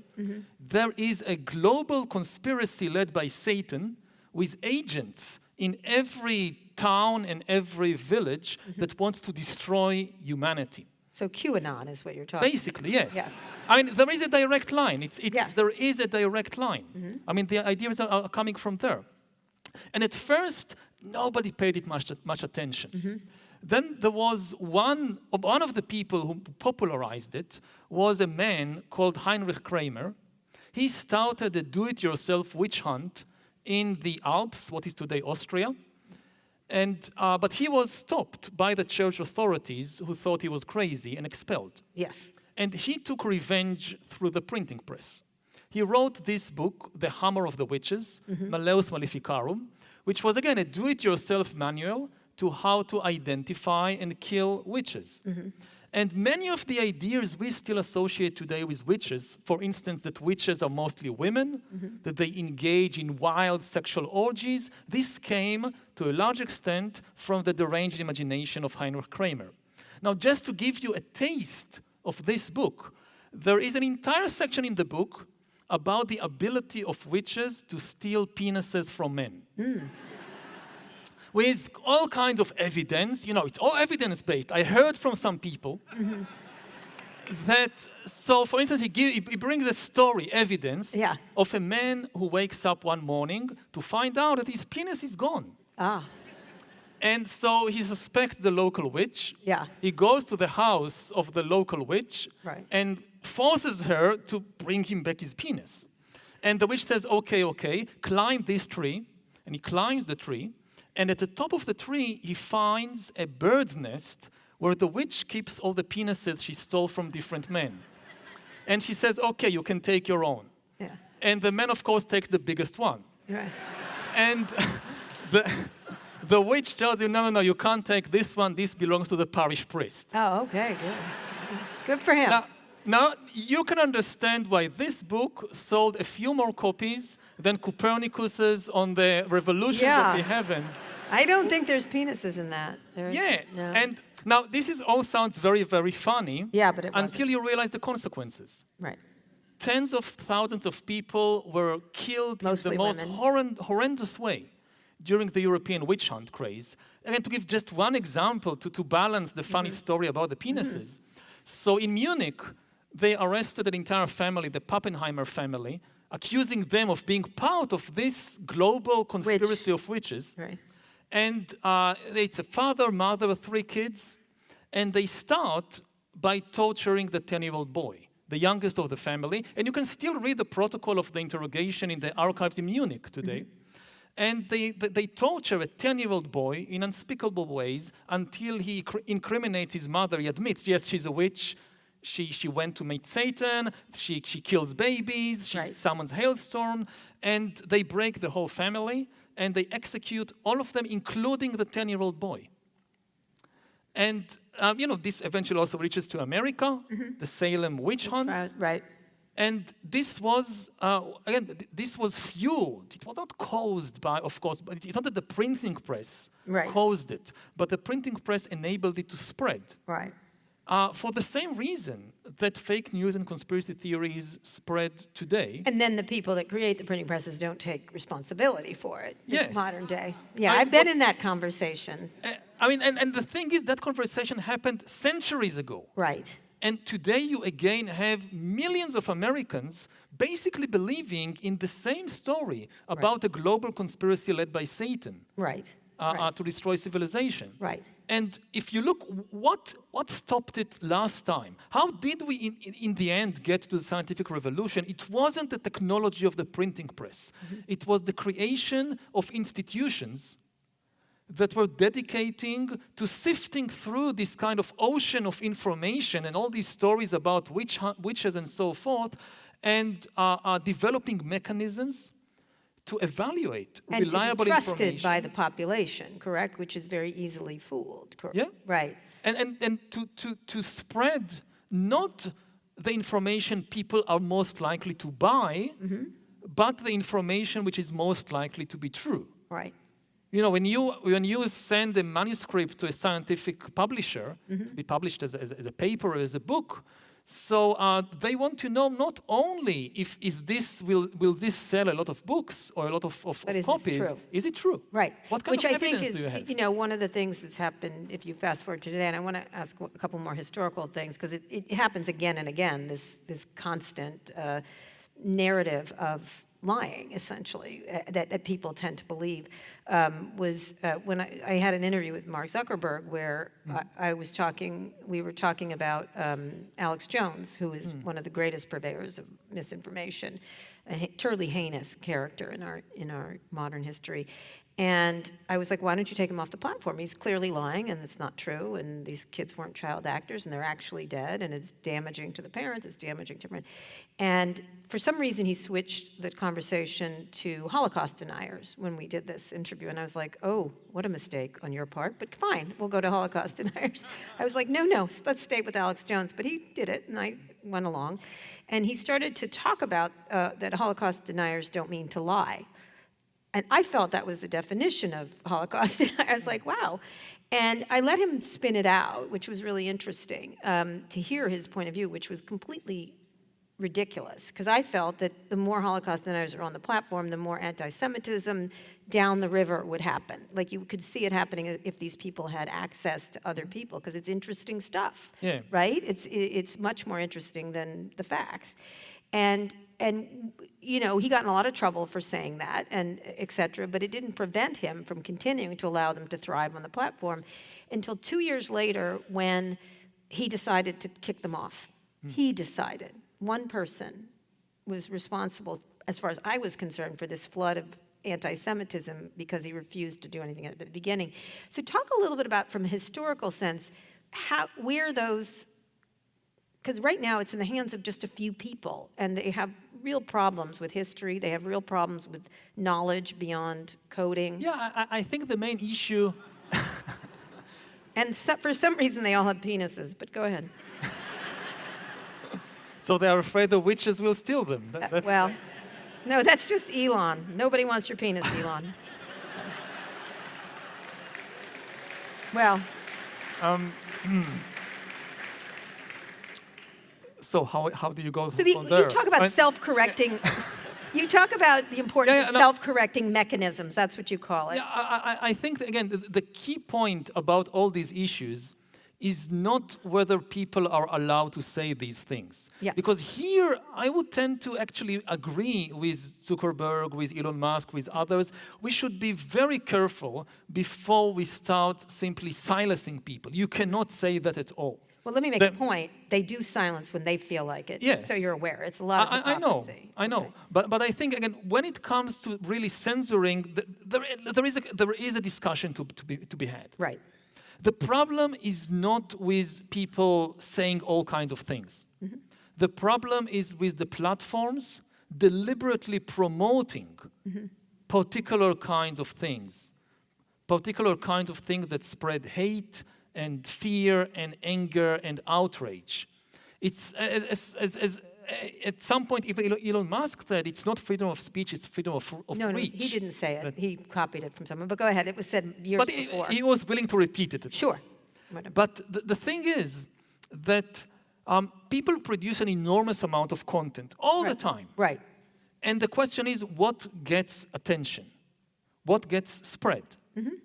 And here, the responsibility of somebody who manages a big platform, a media information system, whether it's a printing shop or whether it's a social media outlet, is to be very careful about what they choose to spread, what they choose to promote. And if they don't know how to tell the difference between facts and lies, they are in the wrong business. I mean, this is, for instance, what was built during the scientific revolution, is exactly these mechanisms. Right. How do we tell the difference between facts and fiction? So how do we build those today when this is in the hands of some very troubled people, like with the full control of these things, or either uneducated or just they don't know what they're doing, actually. It's some incompetence, some arrogance, some narcissism. It's in the hands of a very small amount of people who, most of whom know better, and it's in the architecture of this stuff. To me, it's the architecture, because when you look at, say, a Google, it's designed for speed, what you're looking for if you search for whatever, speed, context, and accuracy. Like, I'm searching for ADL, I'm going to get ADL. This is an example I always use. That's a utility, right? It comes to you. What social networks are designed for is virality, speed, and engagement. Which is a different architecture altogether, and it always leads the bad direction. So how do you create, what should influence our thinking? Because the government refuses to step in. We'll get to that in a minute. I mean, first of all, it should be clear that the platforms should be liable for the actions of their algorithms, not for the content of the users. Yep. And if somebody posts a hate-filled conspiracy online, that's the responsibility of that human being. Right. But then, if the Facebook algorithm or the TikTok algorithm decides to promote that conspiracy theory, to recommend it, to autoplay it, this is no longer on the user. This is the action of the algorithm, and this is the main problem. And I mean, it's amazing to think about it, but one of the first jobs to be automated in the world was not taxi drivers and was not textile workers, it was editors, news editors. I mean, this used to be one of the most powerful positions in society. If you edit a major news platform, a newspaper, you're one of the most important people because you shape the public conversation. Sure. And we saw throughout history how much power editors had. Like during the French Revolution, Jean-Paul Marat shaped the course of the French Revolution by editing maybe the most important newspaper of Paris, of France, in those times, L'Ami du Peuple. Lenin, before he was dictator of the Soviet Union, his one job basically was editor of a newspaper, Iskra. Mussolini was editor of the newspaper Avanti. This is how he rose to fame and then became dictator of Italy. So like the ladder of promotion was like journalist, editor, dictator. And now the job... I haven't reached the top one yet, but go ahead. Because you're in the wrong period, you're in the wrong era. Shoot. Oh, well. I mean, now the job that was once done by Lenin and Mussolini is done by algorithms. It's one of the first jobs in the world to be completely automated. And it's still, of course, the humans are still in control. They give the algorithms the goal. And as I guess most people here know, the goal given was increased user engagement. Right. And the algorithms, by trial and error, discovered that the easiest way to increase user engagement is spread outrage. Yeah. And this is what they did. And they should be liable for that. Again, not for the content of their users. So the idea you're talking about is, the way I boiled it down was enragement equals engagement. You know, that's the way it does, because it works. Joy also works, but it works less well than enragement, right? So which is why you get cat videos and QAnon, right? That's, essentially the two things. But one of the things, so speaking of the hammer of witches, actually, before we get to that, talk a little about what happened, in the most famous version of propaganda, which is still probably Nazi Germany, in terms of using the media, using imagery, using propaganda, because I think we use the word misinformation or disinformation when we're really talking about propaganda in the end. But it's all part of the same kind of toolkit, because a key difference between dictatorships and democracies is that democracies work on trust, and especially trust in institutions, whereas dictatorships work on terror. So dictators, they don't really need you to believe in a particular theory, in a particular version of reality. They really need you to disbelieve everything. If they can destroy all trust between people, then the only system that can still function is a dictatorship. So, and we see it also today, and we saw it, of course, in Nazi Germany, in the Soviet Union. I mean, there is, with one hand, they try to spread a particular conspiracy theory, a particular propaganda. But with the other hand, they just try to sow distrust. And unfortunately, both historically and also today, this is not the preserve, say, of Nazis or fascists of the extreme right. We see it on the right and on the left as well. It was also something very common on the Marxist left. That and the key idea, maybe the most important idea, which is common here, is the idea that the only reality is power, and that all human relations are power struggles. This is an idea which is common on both the extreme right and the extreme left, which is corrosive of trust. It implies that all human institutions, whether it's the media, whether it's science, whether it's the courts, they are just elite conspiracies to gain power. Whenever somebody tells you something, the question to ask is not, is it the truth? The question to ask is, whose privileges does it serve? Right. It's obviously not the truth, because nobody cares about the truth. All humans care only about power. So every time somebody says something, the only question is, who is gaining in power by this? Speaking of that in the Hammer of Witches, for example, the New York Times fact-checked over 170 posts recently from Elon Musk, who owns a big communications platform now, along with the other stuff he should still be doing and not this, on X in a week, and he found that almost 1/3 were false, misleading, or missing context. His posts coincided with harassment campaigns on election officials, so basically he's using it's not a public square, it's a private square owned by the world's richest man, to burn people in his own way. So what do you think about that? How do you assess social media at the moment in its ability to self-correct? Why would it, if one rich person who has somehow lost the narrative has the ability to do this in so many ways? So first, let's leaving Trump aside. Yeah, let's explain what self-correction is. Yeah. I mean, when you look at information networks and at institutions throughout history, so a key difference is whether they have strong or weak self-correcting mechanisms. A self-correcting mechanism is something within the institution itself that constantly works to identify, to expose the mistakes of the institution or of the member of the institution and correct them. So some institutions have only weak self-correcting mechanisms. In dictatorships, they are almost non-existent. Like in Putin's Russia, there is no mechanism to identify and correct Putin's mistakes. Well, there's no mechanism, just recently when Elon tweeted about assassination of Kamala Harris. He was like, well, it was funny to my employees, and so I thought it was funny.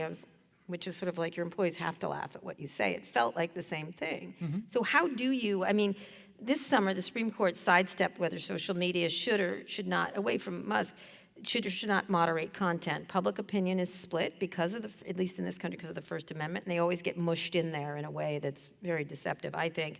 Conservatives think they're doing too much, progressives think too little, and proponents of less content moderation often, as I said, cite the First Amendment, but I don't think it's about free speech. It's about, as you said, algorithms. I'm going to read a bit from your book. You wrote, the information network has become so complicated, it relies to such an extent on an opaque algorithmic decisions in intercomputer entities that it has become very difficult for humans to answer even the most basic of political questions. Why are we fighting each other? So talk about the impact of these unfathomable algorithms that are owned by individual people who direct them in some fashion or control them. But there is a big question here, whether the danger is the individuals who own them, or whether the danger potentially is the algorithms themselves. And I agree that at the present moment, the people who own the technology probably pose the bigger danger. But in the long term, we have to take into account that this is the first technology in history which can potentially make decisions and invent new ideas by itself. Right. That AIs are agents and not tools, and therefore down the road, the main problem could be the AIs and not the human creators or the human owners. Right, so that it becomes what it wants to do, correct? Yeah, and like in the case of the social media algorithms, today they should know better, but at least in the beginning, the executives who gave the algorithms the task of increased user engagement, they did not anticipate what will happen. And I think that most of them definitely didn't want what happened. That the corrosion of trust and the collapse of the public conversation and the destabilization of democracy, this was not their plan. Well, they certainly should have anticipated. It wasn't very hard to figure that out, correct? I mean, I was in a meeting with Facebook when they showed Facebook Live, and I said, oh, what happens when people murder each other on this thing? What happens when someone puts a GoPro on their head and does a mass murder? What happens when there's bullying, suicide? And literally the person there was like, you're a bummer, Kara Swisher. And I was like, yeah, I am. Like humanity has become sometimes a bummer. So how do you then self-correct that? Because because the thrust of your book is about AI, and you say we're at a critical moment of canonization, that AIs will become full-fledged members of our information network. Let me read this section, because you're talking about the people are the problem now, but the algorithm itself will be, the AI algorithm Could become the main problem down the road. which makes you scared because they're doing a bad job. Humans are doing a bad job right now. But in coming years, all information networks from armies to religions will gain millions of new AI members, which will process data very differently than humans do. The new members will make alien decisions and generate alien ideas. That is, decisions and ideas that are unlikely to occur to humans, which is a plus for AI, for a lot of people. The addition of so many alien members is bound to change the shape of armies, religions, markets, and nations. Entire political, economic, and social systems might collapse, and new ones will take their place. That's why AI should be a matter of utmost urgency, even to people who don't care about technology and who think the most important political questions concern the survival of democracy or their fair distribution of wealth. That sounds terrifying, because people are doing a terrifically bad job right now. So talk about, you were not an optimist when it comes to AI. You know, you're saying Mark Zuckerberg and Elon Musk are one thing, but boy, wait till you get a load of this AI kind of thing. I mean, first of all, it's obvious that AI also has enormous positive potential. Sure. Otherwise, we would not be developing it. Right. Well, there is the money, but go ahead. Yeah. No, but even the money, I mean, you Yeah. need to sell something. I mean, it does. I mean, in many cases, people buy it because there is benefit in it. Right. Otherwise, it's difficult to sell it. But the key thing is that human societies are extremely adaptable if we give them enough time. And this is just moving too fast. We don't have time to adapt, again, to these completely new financial systems, armies, religions, which will be created by all these new AI agents. You call them alien and not artificial intelligence. Why is that? They are alien, not in the sense of coming from outer space, of course. Although I from can't here. wait till they get here and fix everything, but go ahead. Right about now, guys, get down here. It's because, artificial intelligence conveys, I think, again, a complacent and wrong idea that these things are artifacts. And people, when they think of artifacts, they think we create them, so we can control them, we can anticipate them. And the most important characteristic of AI is that you cannot really anticipate it because it learns and changes by itself. If a machine cannot learn and change by itself, it is not an AI. It is an automatic machine. If you think about, a washing machine, a coffee machine, you have lots of automatic machines which are not AI. It's only AI if it can learn and change by itself, which means that it's going to be very difficult to anticipate and to control what it's going to do. Even though it's fueled by our own information that we've been uploading the past 2 decades, correct? Yes, I mean, it works. I mean, it eats all the information that humans have produced, not just in the last 2 decades, in the last tens of thousands of years. If you think about AIs that produce images, so we feed them with all the images created since the cave art of 40 and 50,000 years ago. And they eat the whole of it within just a few months and then start creating new things. At the first kind of generation, it's mostly similar to what humans have produced so far. But I guess that very quickly they will start to become more and more creative, which also means more and more alien, more and more different from human creations. Now, we have been used to living, throughout history inside human culture. Like everything, all the images, all the poetry, all the financial systems, all the armies, they all came ultimately from the human imagination, from our mind. And suddenly, very quickly, we will find ourselves living inside a culture which is more and more an alien culture, coming out of the calculations and confabulations and imaginations of a non-organic entity. Which was originally fed by us. Which was originally fed by us, the same way that we eat the plants, and we eat animals, and still we can create things Right. that plants and animals can't. Right. It's like you go back 3 billion years or whatever, so you have these, the atmosphere of the Earth had almost no oxygen in it. Then you had these microorganisms that polluted the atmosphere with oxygen, and this killed almost all the organisms in the world. A few of them adapted to the oxygen, and we are their descendants. But eating all this oxygen, we can still do stuff that these microorganisms from 3 billion Right. years And ago so this is couldn't the- anticipate and can't understand. Why do you assume it wants to kill it? You know, the idea doesn't is want to it kill doesn't us. want it. One of the It things does what it does. it does what it does. So we Yes. don't know what it'll do. So again, to take something, think about the financial system. The financial system is a good example because it is the ideal playground for AIs. AIs have still a big difficulty with the messy physical, biological world. This is why every year you have these promises that next year you have all the self-driving cars on the road, and it turned out to be much more difficult because you have to deal with traffic and humans and broken roads and dogs and whatever. So it's difficult. The financial system is easy. The financial system is only data. It's data in and data out. That's it.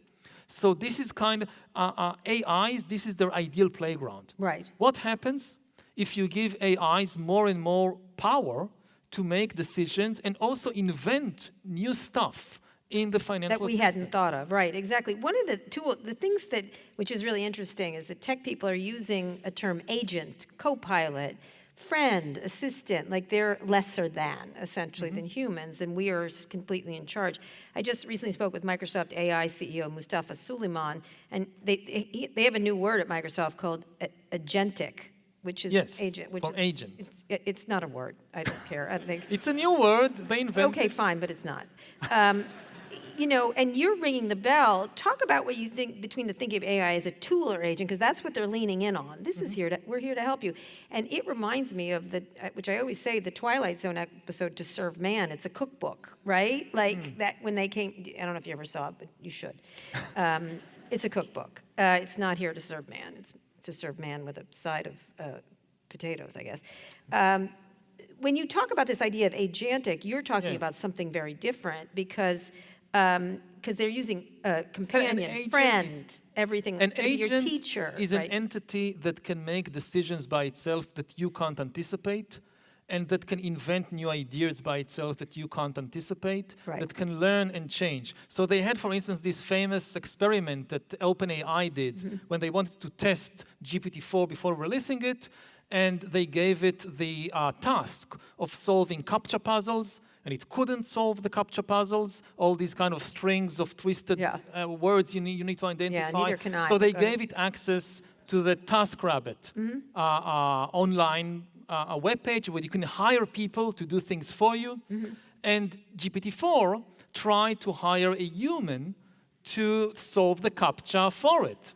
Makes And sense. the interesting thing was the human got suspicious. The human worker on TaskRabbit wrote, "Why do you need help solving CAPTCHA? Are you a robot?" It directly asked, "Are you a robot?" Wow, And- humans for the win, TaskRabbit. but what happened then is that GPT-4 answered, "No, I am not a robot. I have a vision impairment, which is why I can't solve the CAPTCHA, and I need your help." And the human, this sounds reasonable, and the human did it. Right, Now, right. nobody told GPT-4 to lie, and nobody told GPT-4 what lie would be most effective. This was a very effective lie. If it was just, this glorified autocomplete, let's just take a word from here and a word from there, you wouldn't come up with such an effective lie. Right, so it's a good So liar. this is an agent. Right. And you scale up. And I'll give an example from what's happening in my home country now in Israel. So there is a huge debate, I'm not sure who is correct there, about the role of AI in choosing bombing targets in Gaza. Like choosing, in the Terminator, you had the robots pulling the trigger. Right. But what's really happening in wars today, it's the humans pulling the trigger, but the AIs are calling the shots, literally calling the shots. Right. I mean, everybody that I talked with agree that at present, the AI has the capability of choosing targets, Right. and that it is being used to go over immense amounts of data They are. that no human analyst is Ukraine able is happening to in analyze Ukraine, too. and choose targets. So is when you're because let me read you what Suleiman said. They use the word friend. They use the word companion. They're using these very lovely words for I guess the lonely humanity, but. And friend is doing a lot of heavy lifting here. He said, this is what he said to me, it's going to be your teacher, your medical advisor, your support network. Ultimately, it's going to take actions on your behalf. This is the friendly version of that. You're talking about a very unfriendly Yeah, the version. target selector. Right. Now, again, there is a debate, and I don't know who is right because I talked with a lot of people and they tell you different things, and I read different reports and documents. One school of thought says that the AI goes over, again, enormous amounts of data that no human can analyze. This, and based on patterns in the data, says that a particular building, let's say it's Hamas headquarters, and says to the humans, bomb this building, and the humans just go ahead and bomb it. Right. Basically on the advice or orders of the AI. The other school of thought I've been talking to that says, no, it's not how it happens. The AI says this building is a Hamas headquarter, bomb it, and then we get the human analysts to go again Right. Well, over all the that's the data. idea, whether it's radiology or that could iterate into anything. Yes, but they all agree that the AI is key because the humans would never even think of looking at Right. that building without the Right. AI pointing at it. Although you're Now, talking about- and this is still extremely primitive AI. Right. I mean, this kind of bombing AI and ChatGPT and GPT-4, this is like the Neanderthal. amoebas Right, of yeah. the AI world. Right, which is what they talk about. But where do humans intercede? Because a lot of them argue to me, for example, if you said to AI, solve human hunger, right? Solve hunger around the world. The first thing it does, the first answer without the correct prompts is, we'll kill half the human race, that'll work. And that's what it will do. That was, because it makes sense, like that's what you should do, not find new crops, which it could also do. So doesn't it really depend? One of the things you had, let me read this, an AI agent in your phone has implications on a personal level. As you know, it's all in your phone, your new Apple Intelligence or whatever it's called. Right now, it just tries to rewrite emails for you, but which is irritating, because most of my emails are no and yes, and then it asks me if they want me to rewrite that, which is no, I don't. You write, the easiest way for AI to seize power is not by breaking out the Dr. Frankenstein's lab, but by ingratiating itself with some paranoid Tiberius. Dictator, yeah. I can think of one or two these days. What risks do you see? Talk about that, because you're talking about ingratiating we tend to talk about terminating. AIs in the context of democracies, but dictatorships also have a huge problem with AIs. For dictators, for human dictators, the scariest thing in the world is not a democratic revolution. The scariest thing is a powerful subordinate that takes power from them, either assassinates them or manipulates them. If you think about the Roman Empire, for instance, this is the reference to Tiberius, not a single Roman emperor was ever toppled by a democratic revolution. But a very large percentage of them were either killed or toppled or manipulated by powerful subordinates. A general, a provincial governor, their wife, their son, somebody. Right. And this is still the number one problem for dictators around the world. And for them to give a lot of power to an AI that can then get out of their control is very, very tricky. Because, to seize power in a democracy, it's difficult because power is distributed between many organizations, institutions. How would the AI deal with a Senate filibuster? It's difficult. But to seize power in a dictatorship, you just need to learn how to manipulate a single, very paranoid individual. And paranoid people are usually the easiest to manipulate. So if you think... Again, I know a few. Yeah. So it's not just an issue for democracies. also dictatorships have problems. And it starts with small things. Like if you release a chatbot to the Russian internet, how can Putin make sure that the chatbot will not tell jokes about him or criticize the invasion of Ukraine or say, call it a war, God forbid? Because in Russia, there is a law that this is not a war, this is a special military operation, and if somebody says that this is a war, they go to jail. Now, what do you do with chatbots? I mean, how do you terrorize a chatbot? Like, even if you prepare a perfectly kind of, the regime prepares its own chatbot and releases it to the Russian internet. But then the chatbot starts interacting with people, starts analyzing data, starts learning and changing. How can you prevent the chatbot from starting to say things against the regime? So it's not good for dictatorships, but democracy, it also creates chaos. One of the selling points of the internet and social media was that it brought the world closer together. That was at the beginning, just so you're aware. Yes, we're all going to get along. If I had $1 for every time Mark Zuckerberg said community to me, I'd be very wealthy. But somehow it didn't turn out that way. You say right now diverging views on social media are actually leading to more separation, will get worse with AI. Talk about this, you called it the Silicon Curtain and data colonialism. So this is about what might happen on the international level, not within countries, but between countries. So the two main scenarios is that you'll have the world splitting into completely different information spheres. After centuries of convergence and globalization, you will have completely, if the main metaphor in the early days of the web was the web that connects everything and community and so now the main metaphor is the cocoon. Like the web is closing in on us and we are enclosed within information cocoons and different people are inside different cocoons. Right. And the Silicon Curtain is, of course, a reference to the Iron Curtain and to the idea that we will have entire countries or entire spheres which are in completely separate information Which cocoons, we have in this country right now. which is developing at a very fast rate, and then a complete breakdown in communication and understanding between human beings. That you cannot agree on there is no longer a shared human reality.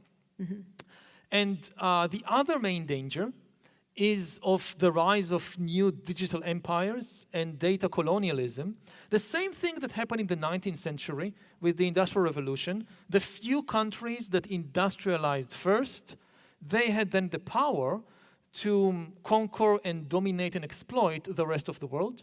This can happen again with AI technology. But it doesn't have to be countries, it can be people, right? It can be people inside the country, but I think the biggest worry is still on the international level. Some countries will become fabulously wealthy because of AI, and the US and China are the front runners here. But other countries could completely collapse. Their economy could completely collapse, and they will not have the resources to retrain the workforce, to rebuild, to adapt to the new AI economy. So we can have a repeat of the imperialist drive of the 19th century, and this time centered around data. To control a country from afar, you will no longer need to send in the soldiers and gunboats and machine guns. You will basically just need to take out the data. Right. If you have all the data of a country, you have all the data of every journalist, every politician, every military officer, and you also control the attention of the people in that country. You control what they see, what they hear. You don't need to send in the soldier. Right. This has become a data colony. So before we go, we're going to get to questions in just a second. I want to talk about regulation. You've been advocating for AI regulation for a while, so have I. Last year you signed the open letter causing for a pause, which, very nice, but it didn't happen, just FYI. Nobody really expected it. No, it did not. And OpenAI is raising $150 billion. A valuation of $150 billion. They're raising $6 billion. Lots of people in Silicon Valley signed it and then started their own thing. I think of one I or two didn't. people. You didn't. Here in California, Gavin Newsom recently vetoed a bill that would have been the first legislation in the nation to put up AI guardrails. It was a problematic bill. It was somewhat unspecific, but it required safety testing. It mandated a kill switch, turn off AI systems. And many who criticized it said it was focused too much on frontier models. And then Stanford professor Fei-Fei Li, who was one of the early AI people, also warned that it would disadvantage smaller developers. And they're trying to rewrite it, but there's almost no regulation anywhere, and there's no global regulation. There's some of banning bots, deep fakes people are talking about. What do you see as the regulatory scheme work here to do this? Because we haven't been able to do the last one. Yeah. Not one. So I think that there are three things I can say. I mean, there are two regulations which should be obvious. One is that corporations should be liable for the actions of their algorithms. You developed it, you deployed it, you're liable, like with cars, like with medicines, like I with agree. food. The other is that you should ban counterfeit humans. AIs and bots are welcome to interact with us only if they identify as AIs. So transparency. Yes. Right. But, I mean, it's going to be impossible to just regulate AI in advance because, again, it's an agent, because it learns and changes very, very rapidly. The only thing that can work is to create living institutions, not kind of dead regulations that are written in books, but living institutions staffed by at least some of the best talent on the planet and with enough budget to understand what is happening and to react on the fly. And again, before we even get to regulation, the first step is observation. We need eyes before teeth. Like most people, even in this country, hardly understand what is happening and why is it dangerous. If you go to the rest of the world, to the countries which might end up as data colonies, they are even in a worse situation. Right. Because they have to rely on what the American or the Chinese companies or governments tell them.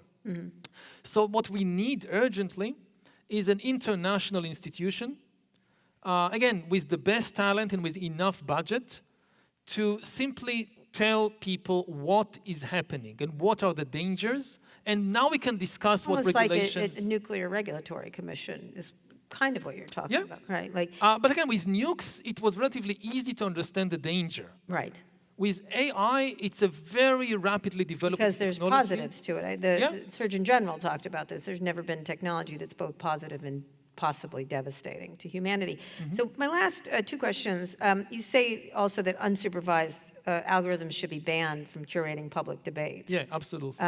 People do such a good job at it already. I would trust the humans more than we have thousands of years of experience with humans. We don't have experience with AIs. I mean, in the tech world, I often hear the opposite argument. We have thousands of years of experience with humans. We know we can't trust them. The AIs, we don't know, so maybe they'll be good. Yeah. And that's a huge, huge gamble. Yeah. Yeah. So I want to finish on this. You write, you said the survival of democracies depends on their ability to regulate the information market, which we have not done at all. Like, at all. Yeah.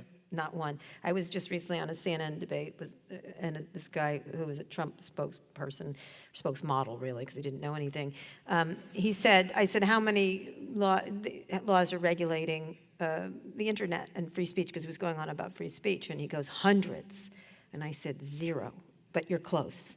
You know, so you note the decisions we make in the coming years will determine whether summoning this alien intelligence proves to be a terminal error or the beginning of a hopeful new chapter of the evolution of life. You have it both ways there, I see. So before we go, what's your worst case scenario and what's your best case scenario? Ooh, you know, the worst case scenario is that AI destroys not just human civilization, but, you know, the very light of consciousness. That AIs are Just highly that? intelligent, but they are non-conscious entities, at least so far. Right. And we could have a scenario that they take over, these non-organic, highly intelligent entities take over the planet, even spread from this planet to the rest of the galaxy, but it's a completely dark universe that consciousness, I mean, the ability to feel things like love and hate and pain and pleasure, this could be completely gone. So this is like, it's not a very high probability, but there is some probability. So we'll call that the Thanos version, but go ahead. Yes. Yeah, okay.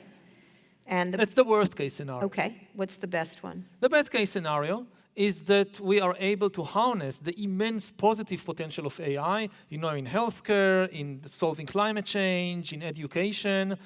And the key is knowing which problems to solve. One of the key problems of humanity throughout history, and you see it in particular in Silicon Valley, is that we rush to solve problems, we do a tremendous job, and then we realize we solved the wrong problem because we did not spend enough time on just understanding what the problem is. And, we now have this fabulous technology to say unimportant things to people we don't care about. And we still don't know how to say the most important things to the people we most love, we most care about. So it happens again and again in history. Right. That we are so wise when it comes to, finding the technical solutions, but we just don't spend enough time on choosing the right problems to solve. Right, absolutely. You don't use emojis then, I guess. No. You ever heard of Genmojis? Of what? Genmojis. No. This is an Apple thing. You can generate any emoji you want. Oh, So- like a face. Anything. Okay. You just describe it and the emoji's generated. All right, we're going to get to questions from the audience. Think about your Genmoji, what you want to make, and waste your time doing that. Well, the machines take over and kill us, I guess. That's where we're going. Are you a positive person or a negative person? What would you say? I try to be a realist. Right. Well, you're a historian. As a historian, I'm a historian, yeah. As a historian, are you positive or negative? I know a lot of terrible things that humans have done. Yeah. But I also am familiar with a lot of very good things that humans have done. I mean, we've managed to shift from a situation when we can only trust, say, 50 other people in the band, like this small hunter-gatherer band, to a situation when we can now trust, to some extent, hundreds of millions and even of billions of people in a country or all over the world. I mean, the food we eat, almost all of it is grown and produced by complete strangers on the other side of the world. Yeah. So this is really remarkable. Yeah. So it's not only bad news. Again, in this discussion, who should you trust more, the AIs or the humans? I think, yes, we have thousands of years of experience with humans, and we've actually made some significant progress in building trust between humans. So this is why I think we are still better gamble on the humans and not on the AIs. Okay. All right. So questions from the audience. We'll talk about a couple of them. All right. I guess you put your hand out. Is that correct? Are you guys? Where's the people with the? Hello. We have a question from the balcony on your right. Okay. It's hard to see, but go ahead. Hi. Thanks for coming. I really enjoyed *Sapiens*, and there was one particular part that gave me pause, if I could read it. It's, you say, cognitive dissonance is often considered a failure of the human psyche. In fact, it is a vital asset. Had people been unable to hold contradictory beliefs and values, it probably would have been impossible to establish and maintain any human culture. So I agreed with almost everything in *Sapiens*, and this one idea, it just completely flabbergasted me. It's the exact opposite of what I believe. And I was wondering, this was written a while ago, I was wondering if the political experience, especially in this country, if you've updated your opinion, or if you could elaborate. Thanks so much. Great question. So just to explain the idea that the reality is so complicated that to come up with a theory, a model that just explains everything in a perfect way is impossible for humans. So if you look at any culture, if you look at any ideology, any religion, there are always these contradictions inside them. And if we could not, to some extent, live with the contradictions, we could not have cultures and ideologies and religions and financial systems and states and so forth. The question is, what do we do with them? And I think the positive side is to acknowledge these contradictions and use them as fuel to think further, to explore further. What is really dangerous, I find, is the kind of fanaticism that sees only half of reality, or only half of you shut down half your brain or one eye, and you just don't acknowledge part of reality because of the inability to deal with the cognitive dissonance. And this usually leads to the greatest crimes in history. It's not a matter of, it could be secular ideologies like communism, it could be religious ideologies. If you have if you're comfortable with exploring the cognitive dissonance, I think you'll be okay. But if you go in the kind of fanatical direction, I'll just have this one idea, one key unlocks all the problems in the world, this tends to be the most dangerous. Okay, next question. This question is all the way to your right in the orchestra. Okay, right here, got it. I see you. Hello. I have a question. So you talked a lot about technology companies, regulation, specific people. Could you talk a little bit more about the individual responsibility? So the analogy that I have in my mind, so information is like food. It's very easy for people who are obese, who drive the car every day, get the bad food, to blame the government, blame the regulations, the quality of the food. While the answer there is, of course, in regulation, but there is something that individuals have to do to complement that. Sure. And in the public discourse, there is not so much information about what we as individuals need to, how do we live with this going forward. Thank you. Yeah, the only thing, can I say, there are no regulations. So it's not, we're either getting tainted meat or not. And so in life, that doesn't happen. That's just one thing, is we don't get signals from the government. Not enough. I mean, first of all, again, the number one responsibility is not on the individuals. I mean, these are extremely powerful and complex systems, and we shouldn't play, it's like with climate change, that yes, each individual should do their part, but ultimately it's a trick by the big corporations to kind of shift the blame and do a kind of guilt game. Oh, everybody is guilty, and you go home and feel guilty for what you did and leave us out of it. So the number one responsibility is first on the government and on the big corporations. But of course, individuals have the responsibility, at least in their own life, and I really like the analogy with food. And I basically, agree that everybody should go on an information diet. That the same way that with food, a century ago, food was scarce, people would eat whatever they could get, and especially if lots of sugar and fat in it, that's good, lots of energy.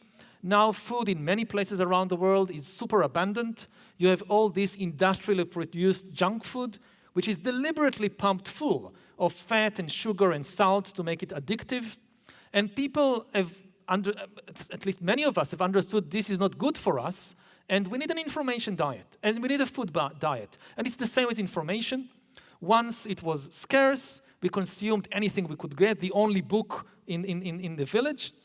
Now it's super abundant. You have all this junk information around. So the idea that more information is always good for you, this is nonsense. We need time to digest information, and we need time also to detoxify the mind from all the junk information that we put in there. It's also addictive and necessary. It's two things at once. It's designed to be addictive by the people who designed it and the algorithms, and then it's also, you can't live without it because you can't do your job. So you can't put it down ever. Yeah, again, I'm not saying completely cut yourself off, Right. but each person in their life should think about what is my information diet, and how could I improve it, both in terms of quantity, and for most people it means consuming less information. And again, consuming less information and going on an information fast every now and then means I have more time to digest and to detoxify the information I already consumed, and also be more mindful about the type of information that you put inside your mind. Right. So absolutely. Okay. Time for, I think, 2 more questions. Where is the person? This next question comes from the balcony in the center. Okay. All right, right there. I see you. Thank you. I read about the vacillation in capabilities between platform AIs and individually controlled AIs that might even run on a gaming computer, say. What's that going to look like moving forward if individuals or affiliation groups can control their own agents? And what are the implications? Will it just amplify their tribal, they'll incentivize it to say, give me QAnon? Or will they, and what would it look like to say, give me the truth? Well, I mean, with regard to give me the truth, the expectation that AI will give us the truth is unlikely to be realized. Again, because most information is not the truth. AI is simply likely to create, it won't tell us the truth about this world, it will create a new and much more complicated and much more difficult to understand world. And again, I know that immigration is on the mind of a lot of people in the United States and other countries around the world today. And people are worried we'll have all these immigrants in, and they will take some of the jobs, and they will have all these kind of different ideas about how to do things. How can we manage? How can society manage? So whatever you think about human immigration, this is a good model to think about the AI revolution. What we are talking about is the immigration of millions and maybe billions of agents into society, taking up a lot of jobs, and they will not necessarily start with, again, the taxi drivers. They may start with the editors and the bankers and the screenwriters and the producers. That's exactly where they're starting. They will take the kind of most important jobs first, or the generals in the army, and they will have different ideas about how to manage society, and some of them could become your friends. One thing we haven't discussed is this new abilities of AIs to fake intimacy with people. I mean, if previously the big issue with social media was the battle for attention, you had these algorithms very capable in grabbing human attention. The new generation of AIs, they can go far beyond attention, they can go to intimacy. For the first time in history, it would be possible to create mass intimacy, which is a contradictory idea, which was never possible before. You know, like Hitler's propaganda machine, it was good at attention. You could force every German family to listen on the radio to the speech by the great leader, but this did not create intimacy. Now with the new generation of AI, you could mass produce intimacy.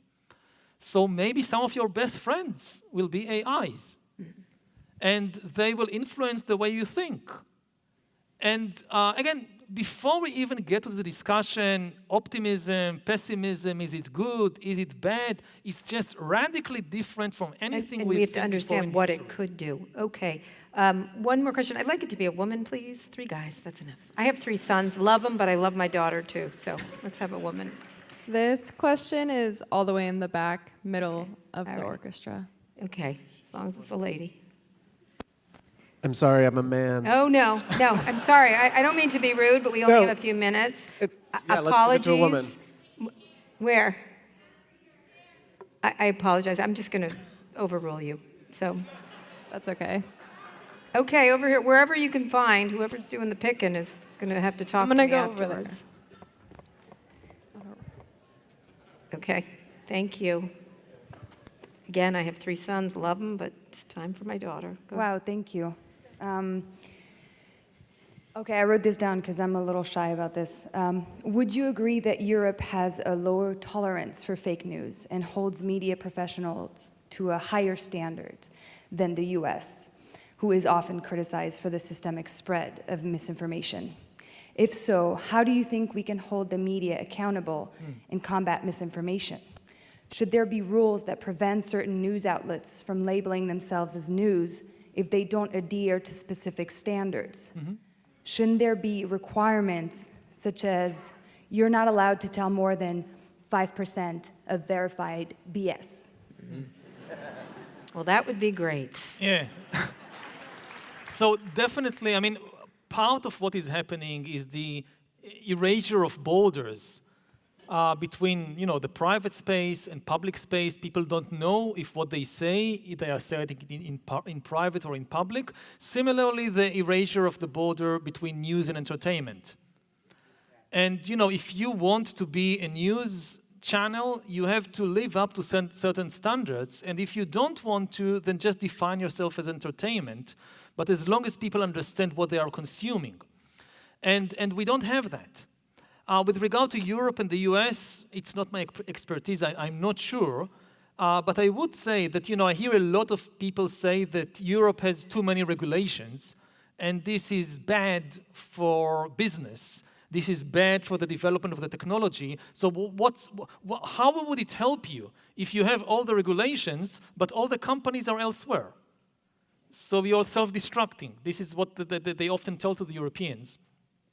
And I think this is inaccurate, because regulation and safety is not bad for business.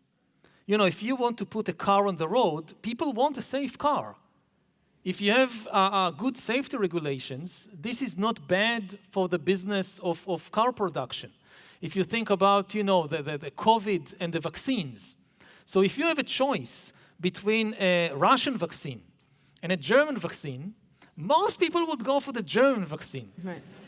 Because there are a lot more regulations that you can trust in Germany about how you produce vaccines and medicines and so forth than in Russia. So in many areas, this kind of binary choice, you have to choose. Either you have regulations or you have an economy. This is just not true. It is, absolutely. You're right. 100. But that's one of the biggest tropes of Silicon Valley. And with regards to media actually has regulations attached to it. They get sued. Look at what happened to Fox and Smartmatic. There is a price, and the problem is there's no price. All right, I'm going to ask the last question. I'm sorry, we've got to go. They're telling me we have to go. But I have one more question. So with Sapiens, you became, like every tech bro was a fanboy of you, like crazy. I was like, have you talked to Yuval? Do you know what Yuval said? I'm like, no, I took an anthropology course in college, unlike you, so I did know a lot of this stuff. But they were thrilled, and you really did find a way to get them relatively educated, not very, about some stuff. So they loved you, like couldn't stop talking about you. You know that, right? They were your biggest fanboys. This is critical. Yeah. What are they saying about, they don't like me anymore. I mean, they never did, but what are they? It's just out. We'll wait and see. What do you think? I think they will like it less than Sapiens, but again, I think maybe I'm less critical than you are of them. Mm-hmm. But I think many of them, not all of them. You haven't met them yet, but go ahead. I've met some of them, and many of them are really deeply concerned about it. They are, because they understand almost better than anybody else what they are creating, and they are very concerned. They don't know how to stop. Again, they have this basic argument that we would, most of them, not all of them, we would like to slow down. We realize it's dangerous. We would like to give human society more time to think about it, more time to develop the safety mechanisms, but we can't stop, we can't slow down. They will say, we are the good guys. If we slow down, the bad guys in the other company or in the other country will not slow down, and then the bad guys will win the race and take over the world, so we must do it first. Right, but that's sort of the Xi or me argument that Mark Zuckerberg's often made. Like, it's either Xi or us, and I'm like, is that my choice? Is there another? Is there choice? I mean, I think there are more choices, but I also think this is a serious argument. Mm-hmm. And again, I don't think they are kind of Hollywood science fiction villains, just Dr. Evil out to take over the world. Yeah. So I think that they would appreciate to some extent, a deep and meaningful conversation about it. They have their opinions, but I wouldn't write them off so quickly and so easily. All right, on that note, Yuval Harari, it's a great book. Thank you. Thank you. Thanks. It's great. Thank you.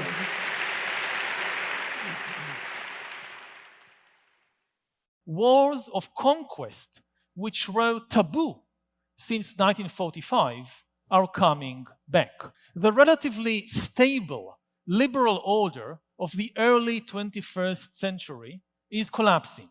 Instead of a cooperative order based on universal values, global institutions, and international laws, we are entering into a super competitive, chaotic world in which only one thing matters, and this one thing is brute force.